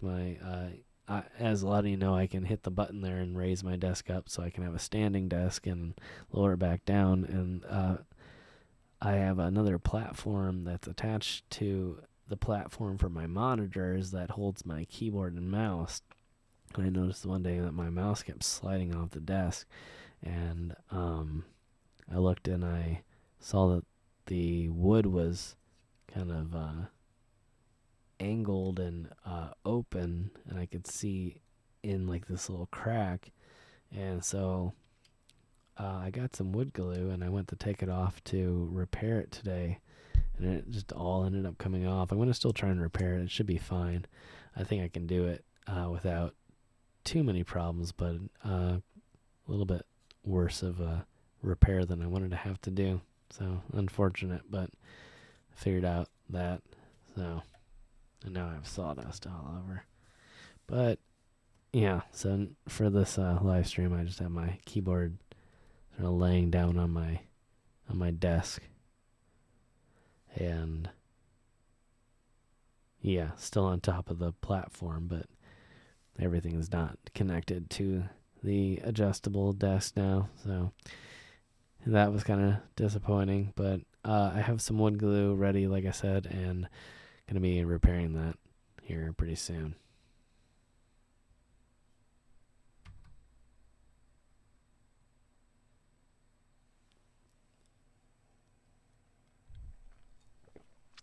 All right. I hope I'm not boring everybody, but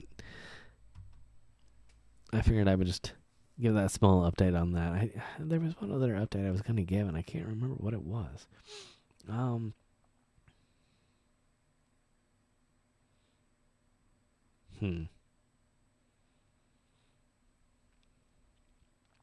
talking about the tattoos and about the live streams about Twitch, and yeah, I can't remember anything else now.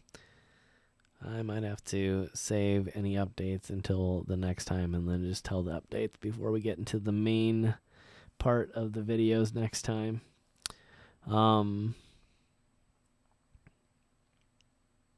Yeah, unless anybody had any questions or anything about any of the recent episodes, again, I always try to open up these live streams to questions, behind the scenes questions, editing questions, any kind of questions that you want to ask about the different episodes or any of the old episodes as well. I mean, anything whatsoever.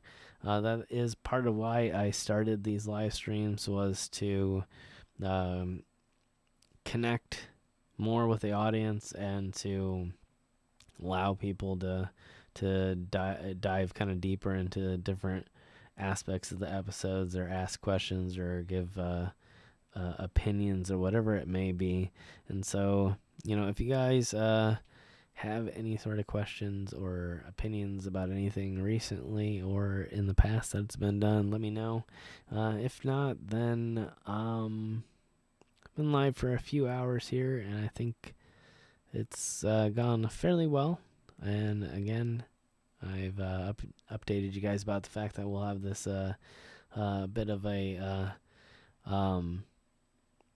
more, like I said, themed live stream next time, and about a certain type of story, the travel stories. So if you guys want to tune in for that, and again, potentially want to be a guest on the live stream via Discord, then yeah, I look forward to that, like I said, Monday or Tuesday. And again, if you guys got any questions, let me know. Otherwise, I'll wrap things up here and let you guys get back to your nights or days, depending on where you may be in the world. Thank you, Brenda. Well, I'm hoping. I'm really hoping that everybody enjoys everything and that it's entertaining. And yeah, I mean, that's all I can do. I mean, I try to do videos which start with some sort of subject which I'm interested in and which is enjoyable to create, and then hopefully the audience agrees with that. Yeah, and then certain things obviously I try to bring to the table more than others, especially recently, with like the cemetery videos, because it is something that you guys enjoy, and it's also not super hard to. I mean, sometimes it is to find really interesting stuff, but it's not the most hard thing to find. It's not the hardest, I should say. Most hard is kind of a weird way to put that, but anyway, it's not the hardest thing to create, and so yeah. Obviously, I want to bring something that you guys like too, but at the same time, I just try to put out there what I like to put out there, and hopefully you guys agree and like it as well. And it's sorry, am I missing? I feel like I ramble too long. I apologize. Oh yeah, I always bring protection with me. I don't bring any firearms or anything like that, but I do have pepper spray and first aid, and I have hats that are orange or hoodies that are orange or whatever if I'm going in hunting areas or whatever it may be.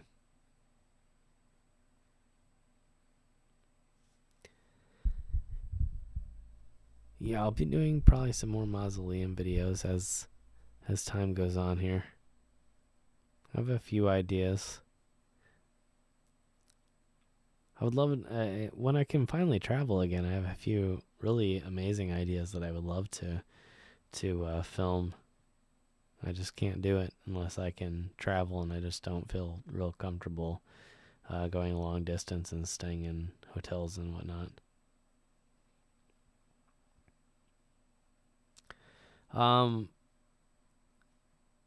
Yeah, I might be doing some celebrity stuff. It really depends on what it is. I'm pretty picky when it comes to stuff like that. Obviously, I did the James Dean stuff, and that was really cool. I really did enjoy doing that. But yeah, I have a few others.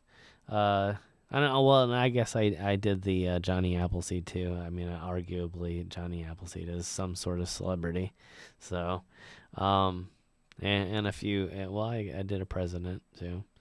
So, I'm trying to think of other celebrities I've done. What was it? Gatling. What was it?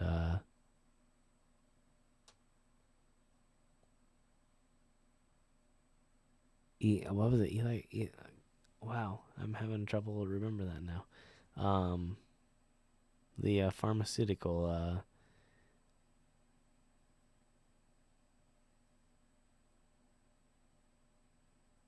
Wow. Anyway. But yeah, I might do some celebrity stuff in the future. There's a place in Kentucky that I've been wanting to go. Potentially only if I can get special permission to do a part of it that I really want to do that is for most people off limits. But I'm hoping to call them and get special permission to go to a certain area. And if I do that, then I also will do the celebrity the celebrity. Oh, I might do it anyway, but for sure, if I can get permission to go into this certain area, I may also do the celebrity graves at that particular site. But that would be post shots.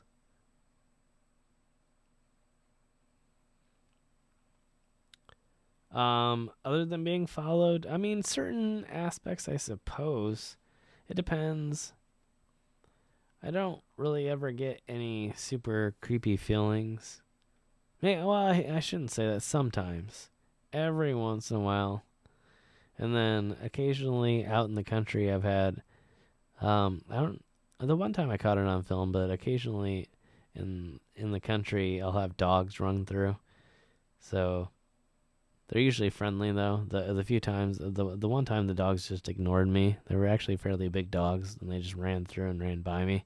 They didn't really care. They were just playing with each other, and they could care less who else was there. And so they just literally just ran by and ignored me, and kept going. Um, but sometimes that's a worry. Um, Hunters, of course, are a worry. And then occasionally, you never know who is just paranoid about what you're doing there. So, obviously, that goes with the following. But in terms of like the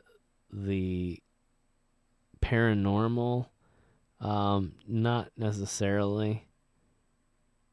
Although recently I've been having a lot of weird, both on film and in person, just weird like voices and like, I'm not necessarily attributing them to anything either paranormal or just coincidental, but just really weird between just hearing something and like turning around and nothing being there, or listening back to the filming and hearing things that I think sound like either voices or animals and stuff that I didn't hear while I was there. It's been kind of strange recently, I will say that, but nothing that I can prove one way or the other.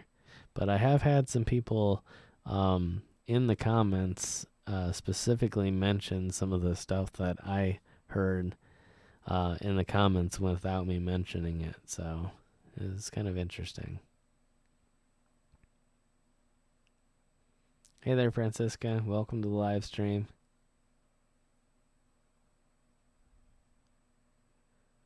Oh yeah, yeah. I occasionally have some weird coincidences, where I'll have like animals that like lead me back to areas that are like, I had in the one area I couldn't really see behind the trees that there were memorials back there, and then the little rabbit ran behind the trees, and I followed it back to where it went into the brush, and right back there were I think 4 different memorials, and it was really kind of interesting. And it's not the first time that I've had that happen, so it happens on occasion. Um, it's weird.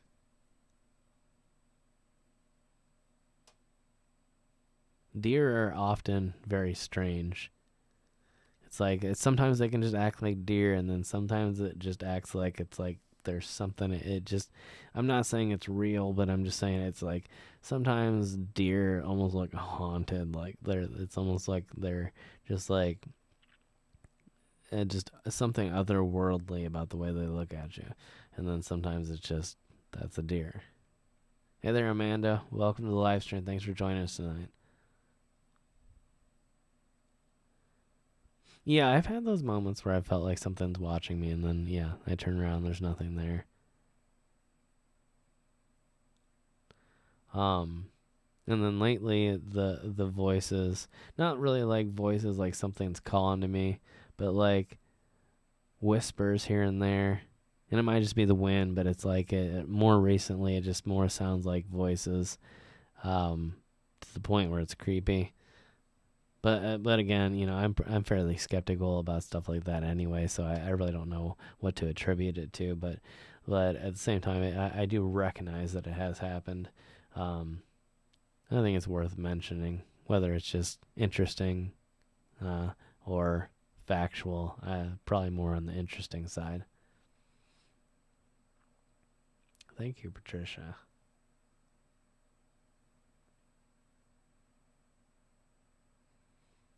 Yeah, my condolences again. Yeah, I'm so sorry for that. Yeah, I can't imagine.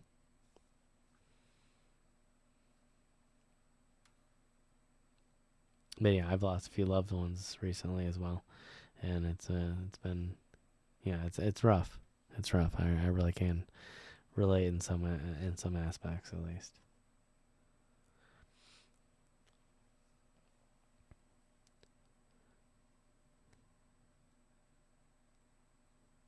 But yeah, I in terms of the animals, I think I actually sort of, not in a complete video. I'm trying to think. Yeah, no, I didn't do it. I don't believe I did a complete video on it, but I did like a strange finds series a while ago, and I think I did a few of the animal uh, encounters in those series, and it is just a weird coincidence. Um, there's been some strange ones, and then I've had some stuff happen off camera too. I guess I could tell that as part of the travel stories too. But some of them aren't as interesting or long as others. Some videos or not videos, some stories I feel like I can not embellish as in like make stuff up, but embellish as in like tell the backstory and what led up to it, and some things are interesting in the whole. Some things are, excuse me, interesting in part, and then like some things may just be worth, just a mention. But like for instance, I'll tell one now, not a story, but like just a snippet, like like in Chicago the last time when I was trying to film with Rob and Joe from Urban Ghost Urban Exploration. We ended up meeting up, but the videos didn't end up working out at all. None of the locations that we found ended up being worth anything, and the other locations were completely closed and like surrounded with the cops. And we were gonna, well, I ended up filming at the one location, as you know, the cemetery in Chicago. And so by the time they were not in Chicago, but in another area staying, and so they had a drive to get there, and so by the time they got there it was dark, and unfortunately, due to some of the stuff that's happened in the past to this place in the dark, they had closed the location during the dark and then sealed it off by putting like police at the like entranceway and stuff. And so there was no way without like planning ahead of time and actually calling them and letting them know that we were going to be there, that we could actually film there at night. And so we had to go and find other locations, and none of them worked out. But at one point, they were doing some hiking, trying to look for a location, and I was driving around,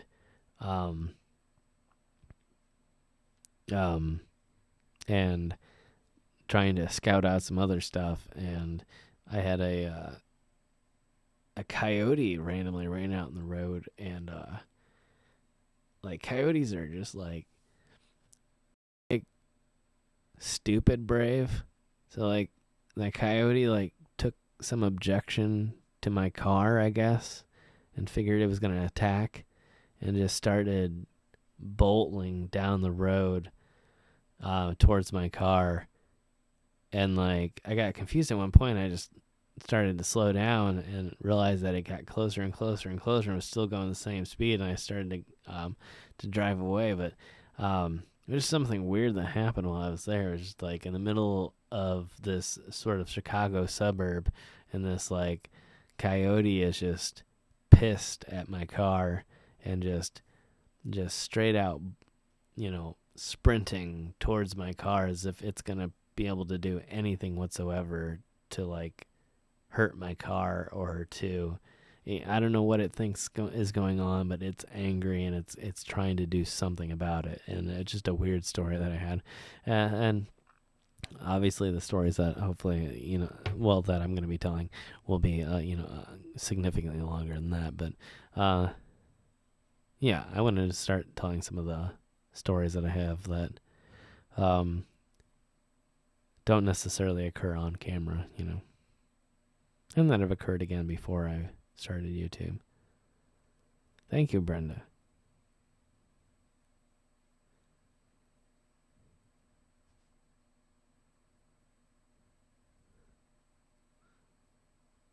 I film a lot of cows on my channel.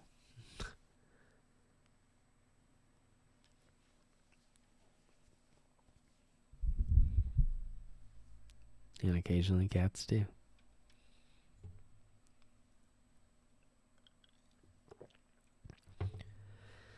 So yeah, that's my coyote and suburbia story. I have other coyote stories. I've occasionally filmed a few. Not filmed like actually seeing them, but I've filmed in a few locations where you could hear a fairly large pack of coyotes howling in the background, including the one cemetery that I went to where the tree was about to fall over. The first one, which I'm going to try and find that one again. I actually didn't realize how easily I could look up videos that I've done in the past via my YouTube Studio app, where I can go on and look at all the views that I've gotten and if my monetization's on and all the different aspects of my video analytics and things like that. And I didn't realize how easily I could actually just search for a video and find past videos that I've done from the same location. And so I'm going to be using that in the future. But yeah, I'm going to try and look up some of the first videos I did from this location because I actually caught a huge pack of coyotes howling when I was filming there for the first time.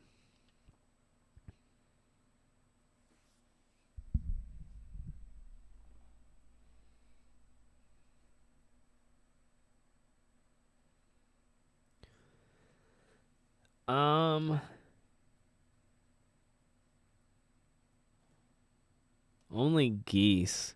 Other than that, I had flies. Flies, I've had some horrible experiences with.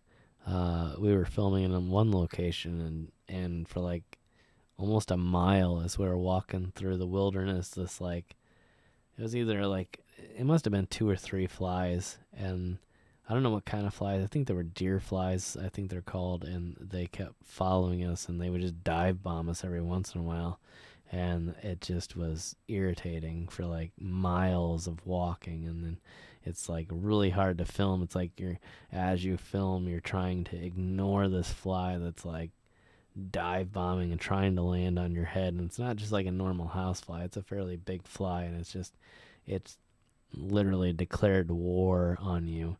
And it's like you're trying to choose between filming and narrating what's going on, but at the same time trying to swat this fly away without making the video too shaky. So it was a pain. But I did the live. I think I deleted it now because YouTube was punishing me back in the day. YouTube used to not like live streams for a long time, and now they like love live streams, I guess. I don't know what the deal is, but like I think I deleted it, but I did a live stream from this town in Indiana called Huntington, and I don't think it might still be up, but it was it was called the Sunken Gardens, and it was this really amazing war memorial / garden that was made out of a old abandoned limestone quarry, and they had made steps going down inside and made a little like koi fish pond and had like bridges going over it and like flowers planted and other stuff. And I had thought originally about doing just a normal filmed episode from there, but I decided to do a live stream from there. And yeah, again, I don't know if it's still up, but while I was there, there's a whole bigger area. The whole park is pretty interesting and goes quite a ways. And so there's this little wooded area. And Actually, I almost got hit by a bike or two while I was back there, and at any rate, once I came out of this wooded area, there's like these two little ponds, and while I was walking by the pond, the one of the geese sort of started getting sort of aggressive. It didn't really attack, but like it started getting pretty aggressive. Like it started hissing pretty loud and started coming towards me, and it was gonna try and do something, but it never did. But trying to think if anything's really. I had the snake the one time. I had another live stream that I did at an abandoned campground in a public nature area, which is pretty close to the ghost town that I'm doing this ghost town series in. I might go back towards there again at some point. And there was this. It's a Indiana species. It's a fake. It's not a fake, but it's a snake species that mimics rattlesnakes, so it doesn't actually have its own rattle, and it's not poisonous at all. I thought it was a rattlesnake, but it mimics the rattlesnake by sticking its tail into the leaves and rattling the leaves, but it actually doesn't. It doesn't have any venom, so it's not dangerous at all. But I ran into one while I was exploring that abandoned campground, and so it got kind of aggressive again in terms of it rattled and then stood up real high and to sort of make itself look aggressive, but it never actually came towards me and attacked me. I also had some weird encounters with pigs in Tennessee on my floating neighborhood episode, but they also did not attack me. They were very small, and farm pigs, but they were loose and being tracked by the police. I found out later that the police had come to my grandma's house looking for the pigs that I had then filmed. So my grandma already knew about the pigs. And yeah, told me the story about the police coming to her door. She was kind of scared the police showed up, and then the police were looking for pigs. So kind of an interesting thought.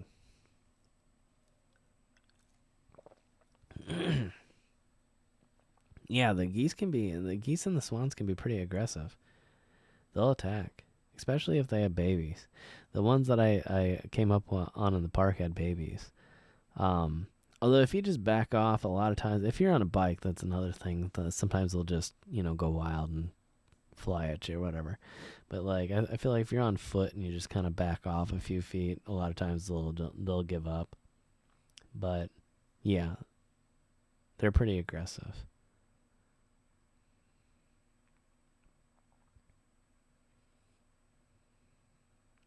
Oh yeah, I've never had any issues with the bees. Now that would be a bad one. Then they get worse in the south too. Around here, we don't. Well, I mean, we have some pretty bad ones. It just depends on the area, what's there, I guess. But I've never run into anything too bad so far, at least. But I'm just lucky at this point.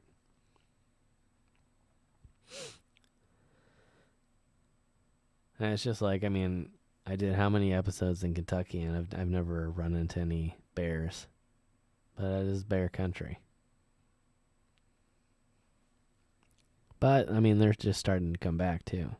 Like like my dad grew up there too, and he didn't have a lot of interaction with bears either. Probably because they were all hunted off at the time. I don't think they had many interactions with deer either. Things were pretty sparse during that time. But yeah, so I've gotten pretty lucky.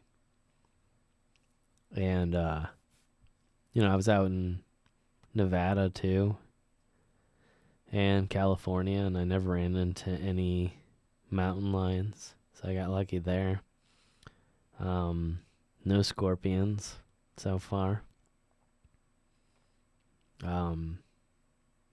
We thought we ran into wild dogs in Nevada, but that turned out to be, I don't know exactly what it turned. I think it actually turned out to be like scraping metal that sounded like barking dogs or something. But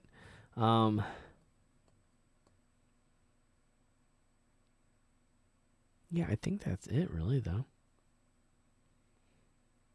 Really the worst has been people. I mean, I don't know.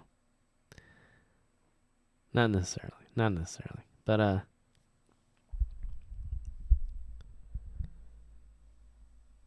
yeah, I've been really lucky. I don't go alone very often in areas though with very dangerous animals. Like most of the time that I'm like in bear country, I'm with someone. When I was in southern Indiana doing like the fire towers and Rose Island, I was technically in bear country, I think. And no, 100% I was in bear country.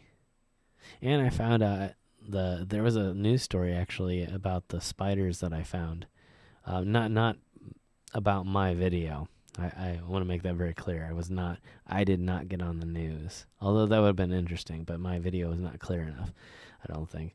But somebody in really near Rose Island was on a boat, and they caught one of the spiders that I filmed while I was in southern Indiana. I was trying to think of. I think it's the abandoned pump house video that I did while I was in southern Indiana, and I went into the end of the drain to film, and I filmed back there, and I started to zoom in, and this spider started charging me, and it was about the size of a tarantula, and very aggressive, and started coming right at me, and I it didn't show up on film, I don't think, but there was another one behind it too that was coming, and I was so mad that it didn't focus. But and I need to like go back there and see if I can get it on film again. But then just recently, about 4 months ago, I think I saw the story of the guy that pulled one off the side of a boat in southern Indiana, very close to the not the exact location where I filmed the spider, but where I was filming in that area. And so it kind of confirmed. It wasn't a new discovery or anything. It was well known that this species was down there, but I didn't know anything about it, and I didn't know many people that knew about it either. And so it was interesting to see that same spider featured in a news story.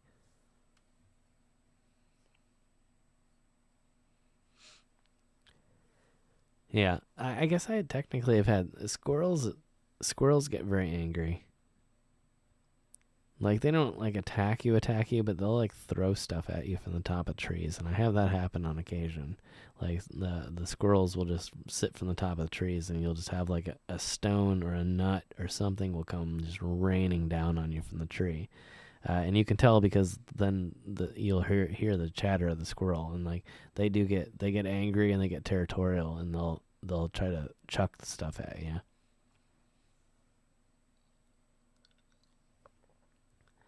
Trying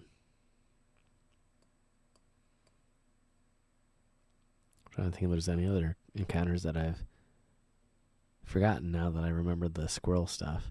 I had a weird one the other day. Oh no, that was in the last episode. I still didn't. I never figured it out. That was not a squirrel that threw the rock.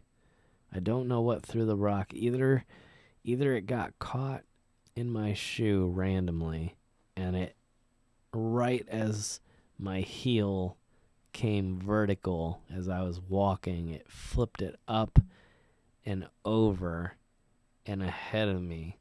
If it wasn't that, then something threw it at me, and I can't figure out what it was, and it wasn't a squirrel, because you can tell if it's a squirrel very easily, because squirrels get very angry and get very vocal, and like I said, they chatter, and so you can tell when they're angry, and then it'll come directly straight down the either nuts or rocks or whatever they throw at you. And so you can tell real easily. And whatever was going on, I don't know, but I just know that I heard a rock get thrown and hit something, and like thrown like it hit like a few like twigs or branches or whatever as it was going through the air, so you could tell that it was being thrown. So that's what I mean by that. And then of course it hit the ground, and then you can hear it like bounce or whatever. So it was really strange. It was like something was there, but like I don't know what it was, and it definitely wasn't a squirrel. That's all I know. It wasn't a person. I know it wasn't like a person. Like I'm not claiming that it was like somebody like following me. I know for sure it wasn't a person, but what it was, I have no idea. I just know what it wasn't.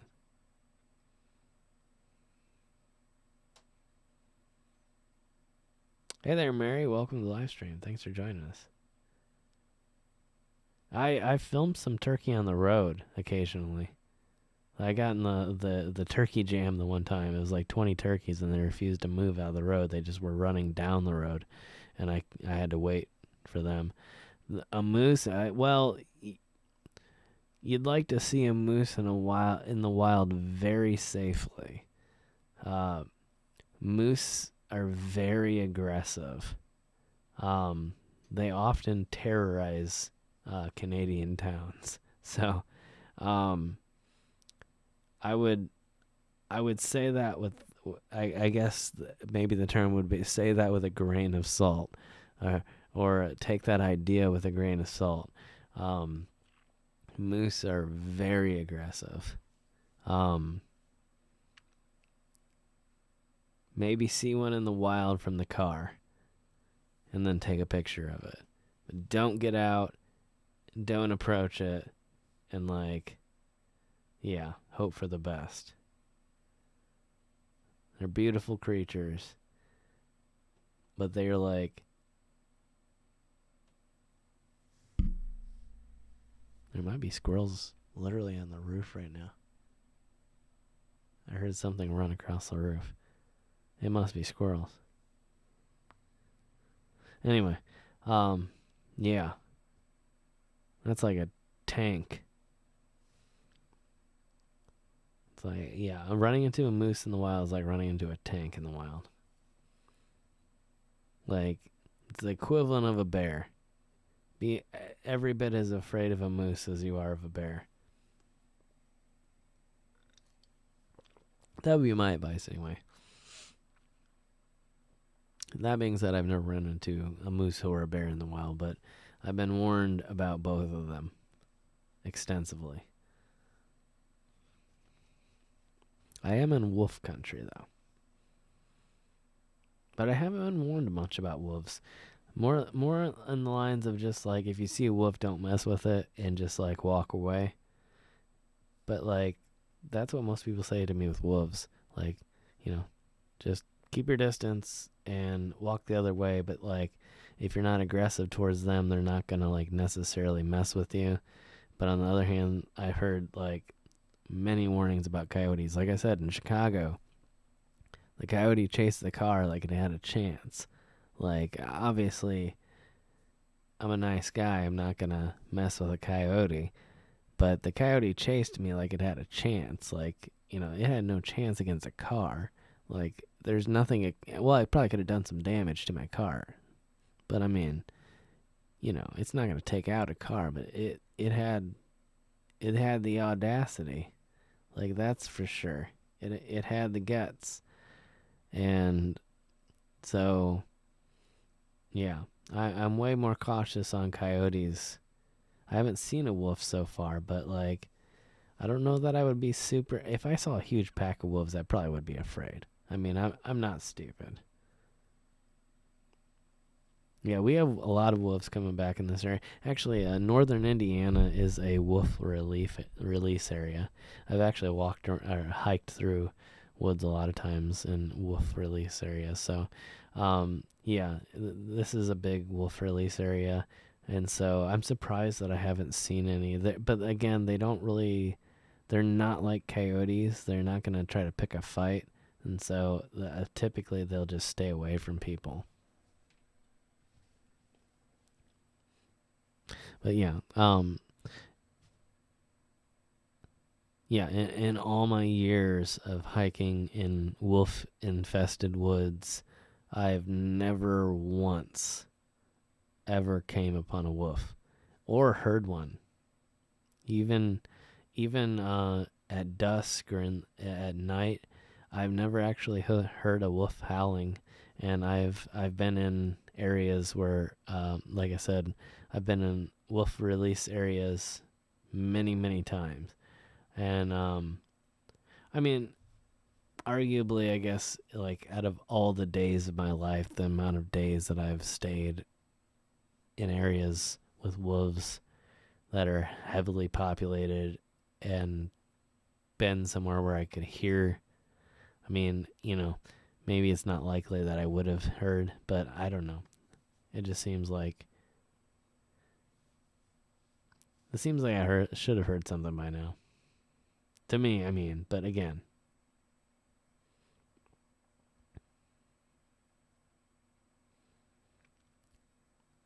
yeah, eye contact can be like a challenge or whatever.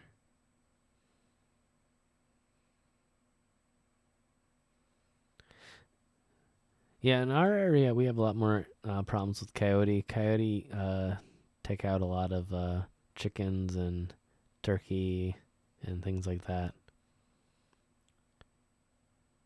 So it's kind of a contrast here.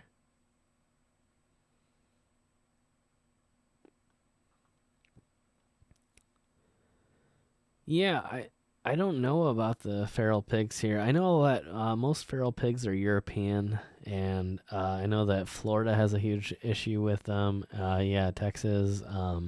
I know that Tennessee has them too, and I think Kentucky as well.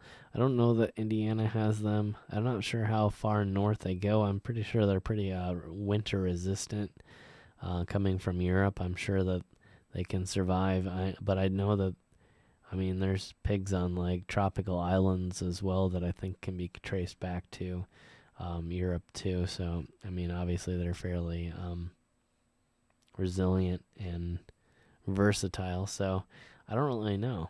But I've never run into any wild pigs. But then again, I've been in Michigan a decent amount for episodes as well, and I've never run into like Michigan species like wolverines. And I mean, obviously, that's pretty rare. It's really hard to run into that, but you know, I have been there and I've never seen that. So I mean, who knows?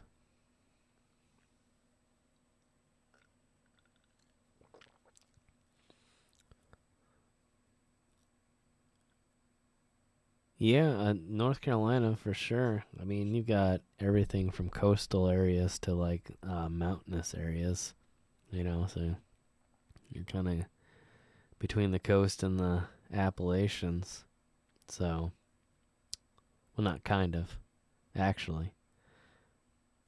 I've driven through North Carolina quite a few times. Um, yeah,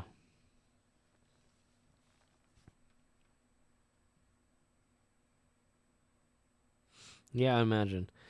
Um, like, yeah, between like southern Indiana and like southern Michigan, there's not a lot of venomous snake species. There is in southern Indiana, and then there is in like southern Michigan, but like in mid Indiana and northern Indiana, there's significantly less. So it's actually not as dangerous to like just go kind of traipsing through the woods in this area. You're more likely to run into like gardener snakes and like non-venomous snakes, like I ran into in that the campground there. snakes that sort of act like poisonous snakes but aren't actually, or not poisonous, venomous.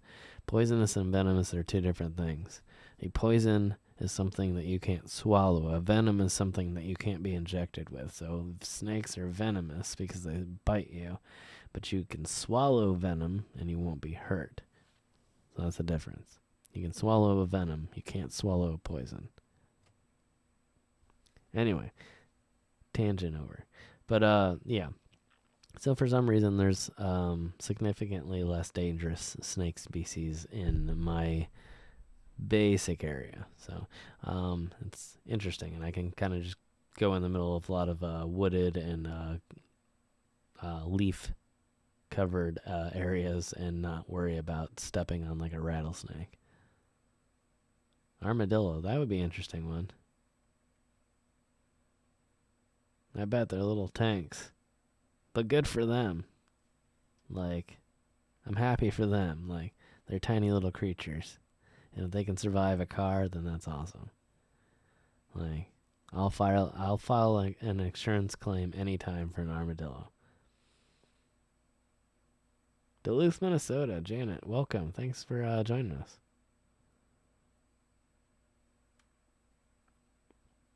Oh yeah, we do have foxes here too. We do not have moose in here, thankfully. I've only seen one fox ever while out on the road, I believe. One or two. Did I see another one recently? I feel like I might have seen it. I think it's only the one. But yeah, that's really rare here. I mean, not rare. It's probably not really rare. It's just rare to like actually see one there. I think they try to steer clear of humans. They don't really like us.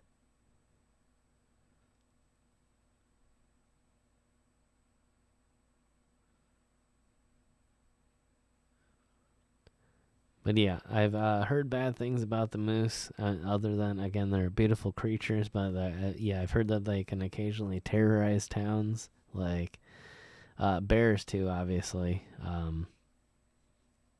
you get those rogue bears that just want to go through like dumpsters and things. But I mean, they were here before us, so I mean, I guess it's their world, right?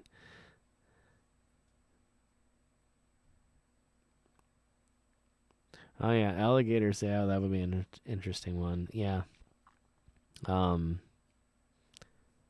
you get further south in places like Georgia and like Florida, and you start getting into gator country and scorpion country. Gotta have those UV flashlights so you can make those scorpion. If you don't know about that, if you're living in Florida, the one way to or Arizona out in your desert areas too. If you're looking for scorpions and you want to know if they're in your yard or in your home, you get your UV flashlight and the scorpions will light up purple. So I'm sure if you're living in those areas, you probably already know that and you don't need my advice. But just in case, that is a scorpion tip. It also works with something else too. It's scorpions and I don't know. Let me know in the chat if you know. Hey there, Shauna. Welcome to the live stream. I feel like Texas would be a scorpion area. There's got to be some scorpions in Texas. And some of the, centipedes. Centipedes, I feel like, are worse. Yeah, it's a goodbye. It's a goodbye, Brenda. And then if you go to hotels, you can ruin that hotel for yourself too. Because you'll never go back after you shine the UV flashlight on the bed. And if you decide that you will go back, then you know that's the hotel to stay at every time. Stay at that chain every time. The UV flashlight, it's versatile. You can find a good hotel and scorpions. And don't take my word for it, and don't ask me to explain it.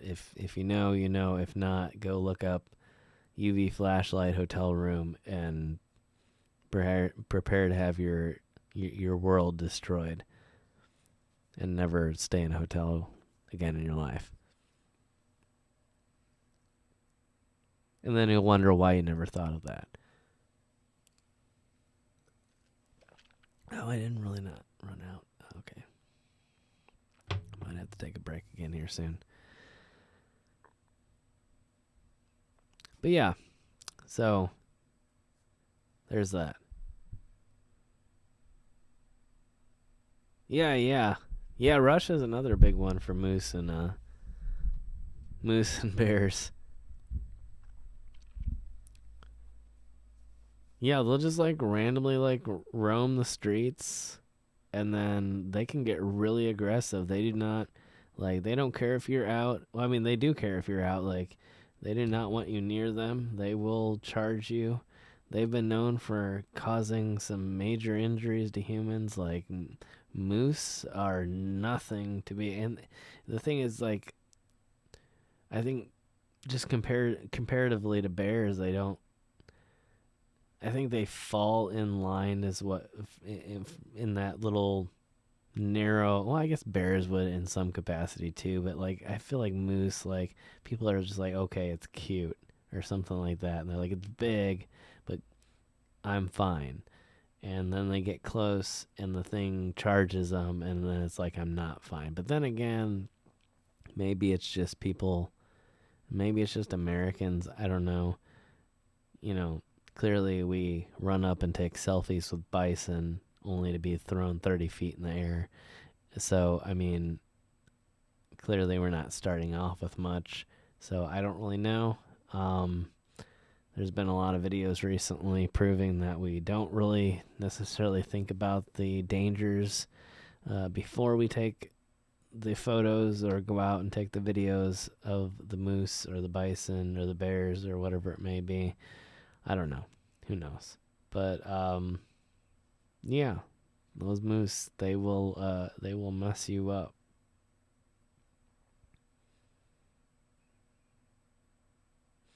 Yeah.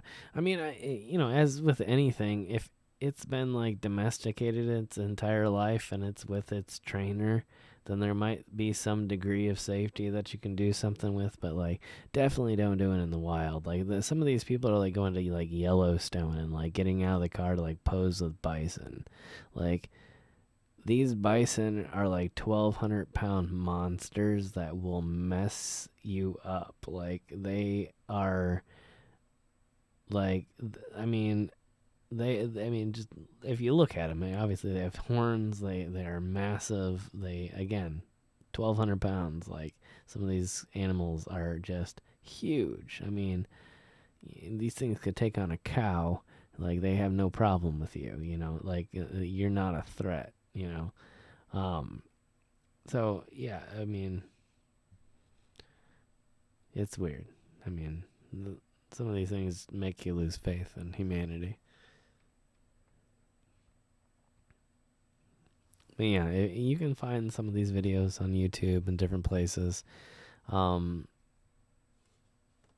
yeah. The real scary ones are like the lions. Like if you look up like lion learns to open car door, that will absolutely blow your mind too. That will destroy your worldview. Like, I mean, if you ever were thinking to yourself you were gonna go and take like a like safari trip or something like that, lions can definitely learn how to open car doors.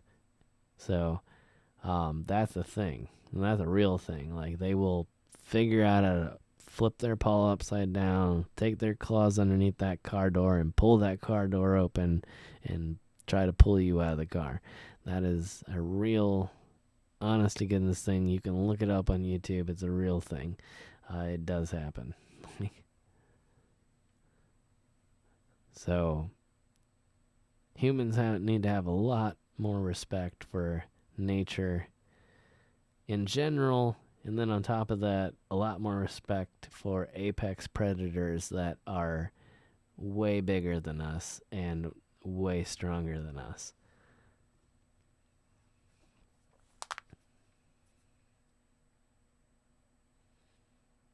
Oh, well, yeah. I would have another thing to say about that. Like what? They might be friendly to a certain extent, but like if they're not domesticated, they're still wild animals. They're just friendly. They might be friendly, but they could still snap at any time.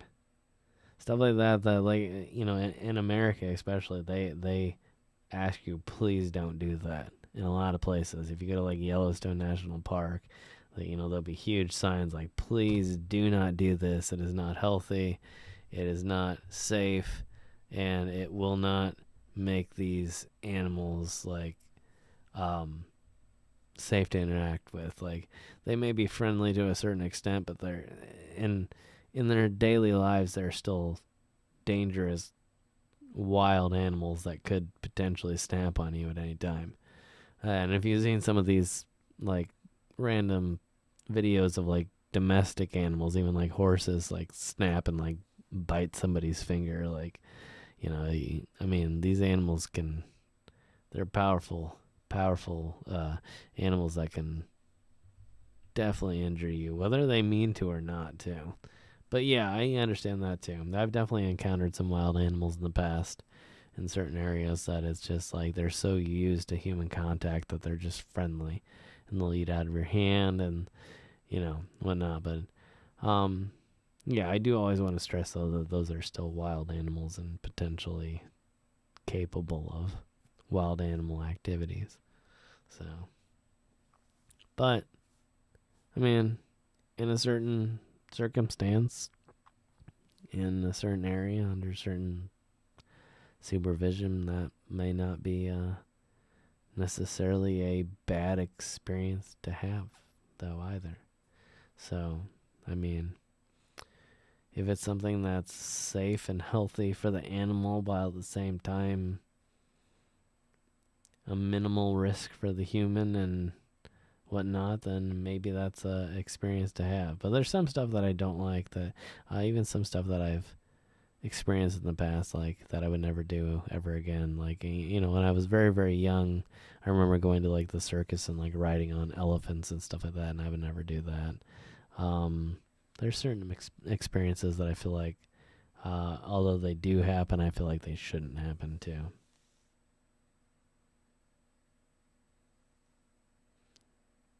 Can be rode on its back while it's yeah. I mean, I guess a lot of things can be rode on their back while you're swimming. It's just whether or not it'd be a good idea to do it. I mean, I don't know. I mean, you hear they ride a lot of things around the world. There's ostrich riding races, or the ostrich races where people ride ostriches. There's camel races. Obviously horse races. People ride elephants while swimming too. While the elephant's swimming, obviously that goes without saying. But yeah. I mean, people have these weird. I think YouTube is that's what YouTube's known for, though, right? It's known for the stupid encounters with animals. Encounters that may end up going well, but otherwise should have gone wrong. It's like the lion encounters. The people don't get hurt, but the lion definitely walks up to the car and then opens the door on the tourist. And, it should have gone worse, but at the same time, it ends up making it to YouTube and it goes fine and the people go viral and they get their 15 minutes of fame and whatever. Hey there, Kenneth. Welcome to the live stream. Good to have you, man. So, yeah. Yeah, there's that, I guess. But yeah, wild animals are still wild animals. I mean, there's some things that shouldn't be domesticated. Like you have to understand, and not to, like, that I'm the expert or anything, but like, dogs are domesticated to a degree because they've been bred generation after generation after generation after generation after generation. And we can see the difference between like a dog and a wolf. Like a domesticated wolf and a dog are always going to be two completely different things separated by many generations of domestication that can never be accomplished with a wolf. And although they look the same, have four legs, fur, bark, howl, everything is almost the same. They will never be a dog in their entire life, no matter how domesticated or raised by humans that they ever are, because they're just simply not separated by that many generations of domestication. Domestication simply gets better with breeding. And so, like cats, dogs, things like that, they're heavily domesticated to the point where they're so separated from what is natural that they're capable of existing with human beings to a degree that, like, wild animals who are even domesticated are not capable of. Like, no matter how much you domesticate a lion, it will never be a house cat. It's just not possible. It just doesn't work that way. There is a certain amount of genetic breeding that creates an animal that's capable of coexisting with humans in a way that's safe.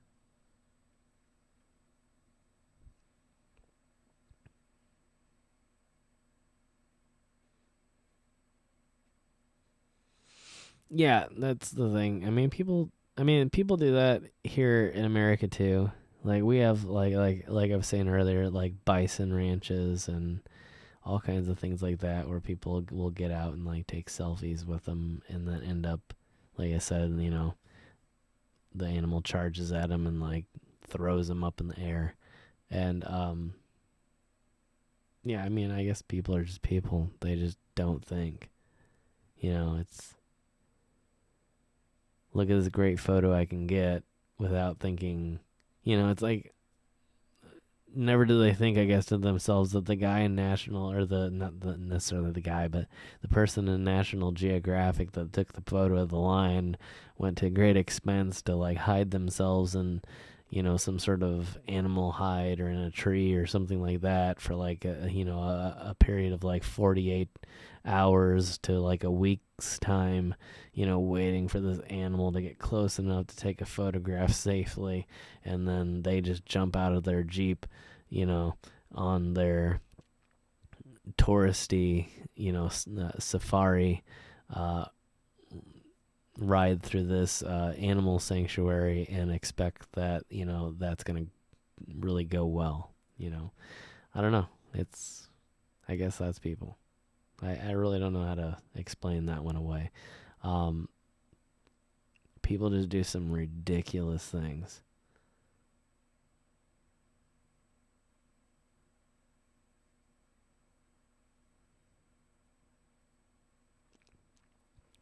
Yeah. Yeah, I think some people have some luck. Yeah, and definitely, obviously, in limited experiences, definitely have some luck with some uh, wild animals that become domesticated, and especially people that are willing to put in the work. Sometimes that's the difference. If you're willing to put in the work, or you have the experience necessary. And especially, with feral cats, I think it's different too. It depends on what kind of feral cat it is, whether it's a feral cat that's a wild cat, a wild species, or whether it's a domesticated species that has been reintroduced to the wild and then reintroduced to domestication. It might be a little bit easier for like a cat that's a domesticated species to then be wild for a while, for a few generations, and then come back to domestications, whereas like trying to raise like a mountain lion might be incredibly dangerous, or incredibly arduous, just really hard. Hi, Kenneth. um yeah, it just depends on the situation and the person. I definitely think there's people out there that are qualified. And, if you're going to do something for a good purpose, like to rescue an animal or whatnot, maybe there should be some exception made for stuff like that. For the people that are willing to put in the time and the effort necessary, the money necessary to raise, a wild animal like that, then there's nothing wrong with that. But like in terms of someone just trying to be like, like, oh, look at me, I own I own a lion. I think that's not appropriate.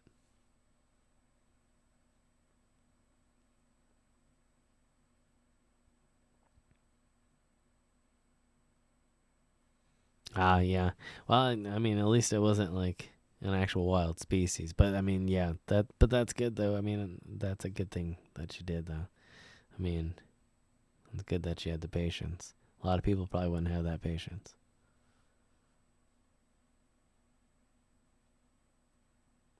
Yeah, well, and that probably helped. I mean, the experience definitely probably, well, not probably, definitely helped. So that's very good that you had that. 5 cats. Well, I mean, that's not too bad. That's not too bad. I think I have a aunt and uncle with about 5 cats. Yeah. I mean, to each their own. It's different than those people that hear like that get caught with like, you know, they had 100 cats in their like 1 bedroom apartment or something. That's a problem. Like 5 cats is like, that's a lot of cats, but like that's not excessive. There's some just ridiculous stories. Like again, like like they go in and they take away 120 cats out of the person's 1 bedroom apartment, you know, just covered in, well, I mean, you get the picture.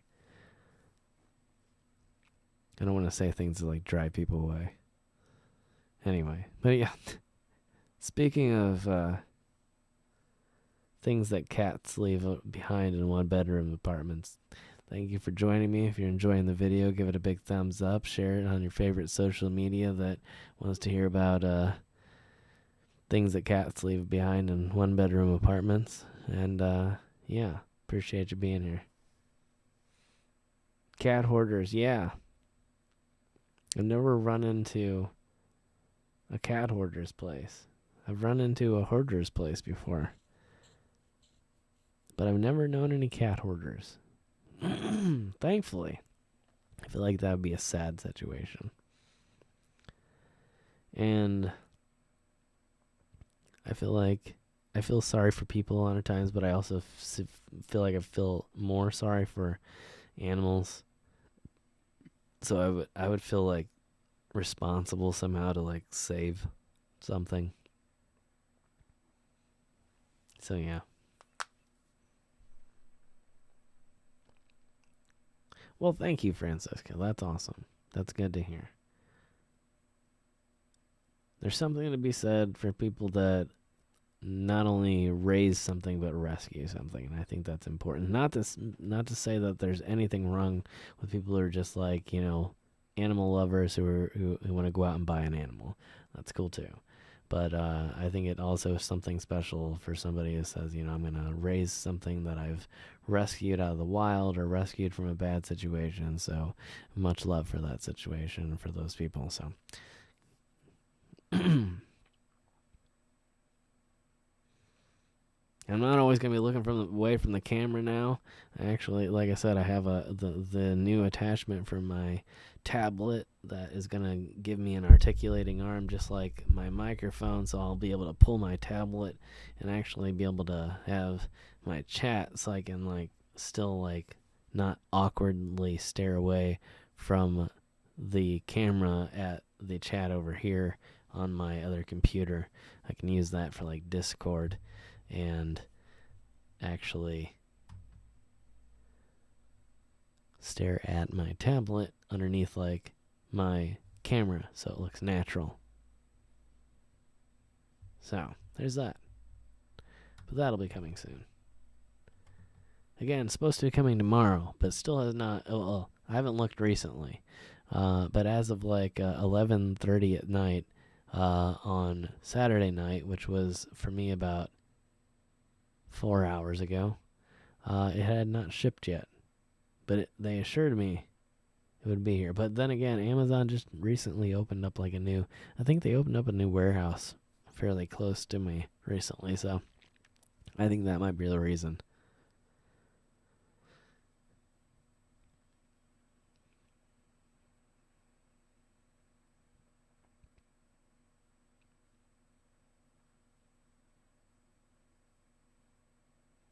Very cool, Brenda. Yeah. Um. Oh yeah, rabbits. They can multiply quick. Rabbits have lots of babies.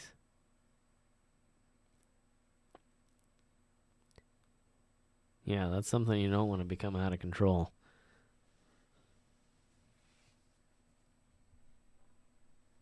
Where am I now?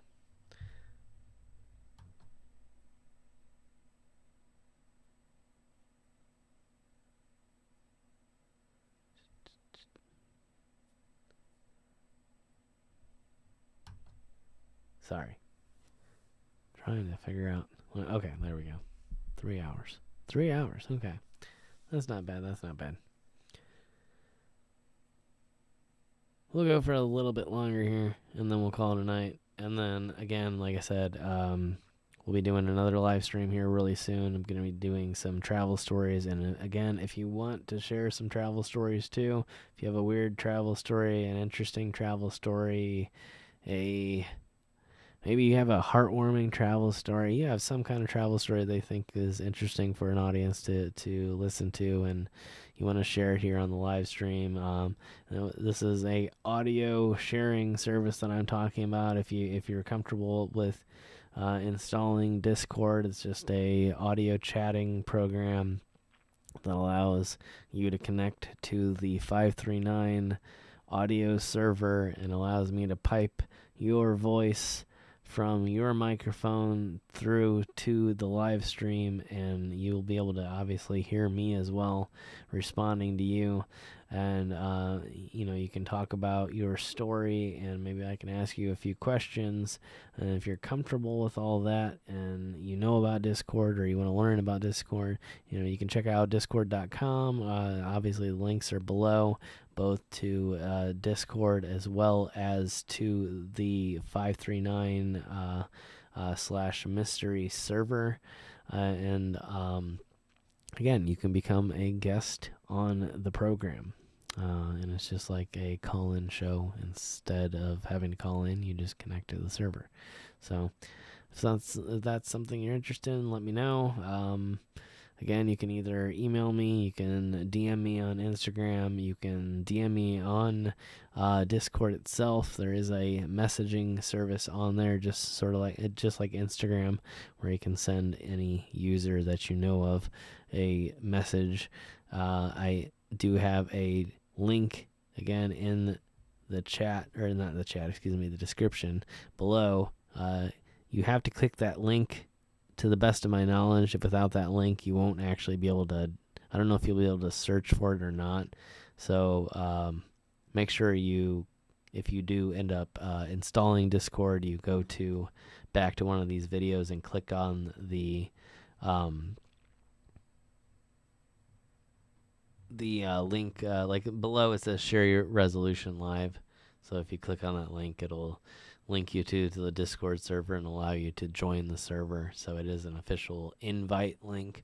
So anybody that's here is officially invited and can join that Discord server. And then again, if I choose you as I don't want it to sound that exclusive, but if you're a guest on that particular episode, you'll be pulled into the on-air section where we can have a private discussion, which will also be audible over the live stream, essentially. So everybody else will hear you and me talking. You get the idea. You're a guest on a program. So, but yeah, that's interesting to you, let me know. And of course, if we're doing it that day, you can always just hit me up in the chat, and I can always pull somebody over live. So it's not like a big deal that you always have to schedule it or whatever. If I'm doing a program where I'm asking for viewer input, just like tonight, if you were to happen to want to do that and you were to hop over to the Discord server, I could pull you over. Currently, no one's waiting to do that, so we won't. But that is available. So just wanted to let people know about that one more time before I head out here for the night. So, but yeah, I appreciate you all being here. Thank you guys so much for joining me. It's been a good stream back. Hopefully you're all having a good year. Hopefully you're also all healthy and safe. Again, hoping to do many more of these more often. We're through the holiday season. Everything's back to business as usual. We're going to be getting episodes going regularly back on 539, as well as live streams and episodes going on this channel as well. So yeah, look for business as usual across all platforms from here on out. And again, hoping the best for all of you out there. And we will be back with the travel stories soon. So hoping maybe to hear from a few of you on that. And maybe even if some of you are watching this, I don't know how many people watch these completely through after the fact. But if you're watching all this way through after the fact and you want to do that, then hit me up and we'll try and get you on here. But I appreciate you all being here tonight. Thank you so much for joining me on the very first stream for 2021, and I'm looking forward to many more to come here in the future, and a hopefully very, very good year of travel and episodes on both channels, so, and across social media as well. Thank you, Janet. I appreciate that so much.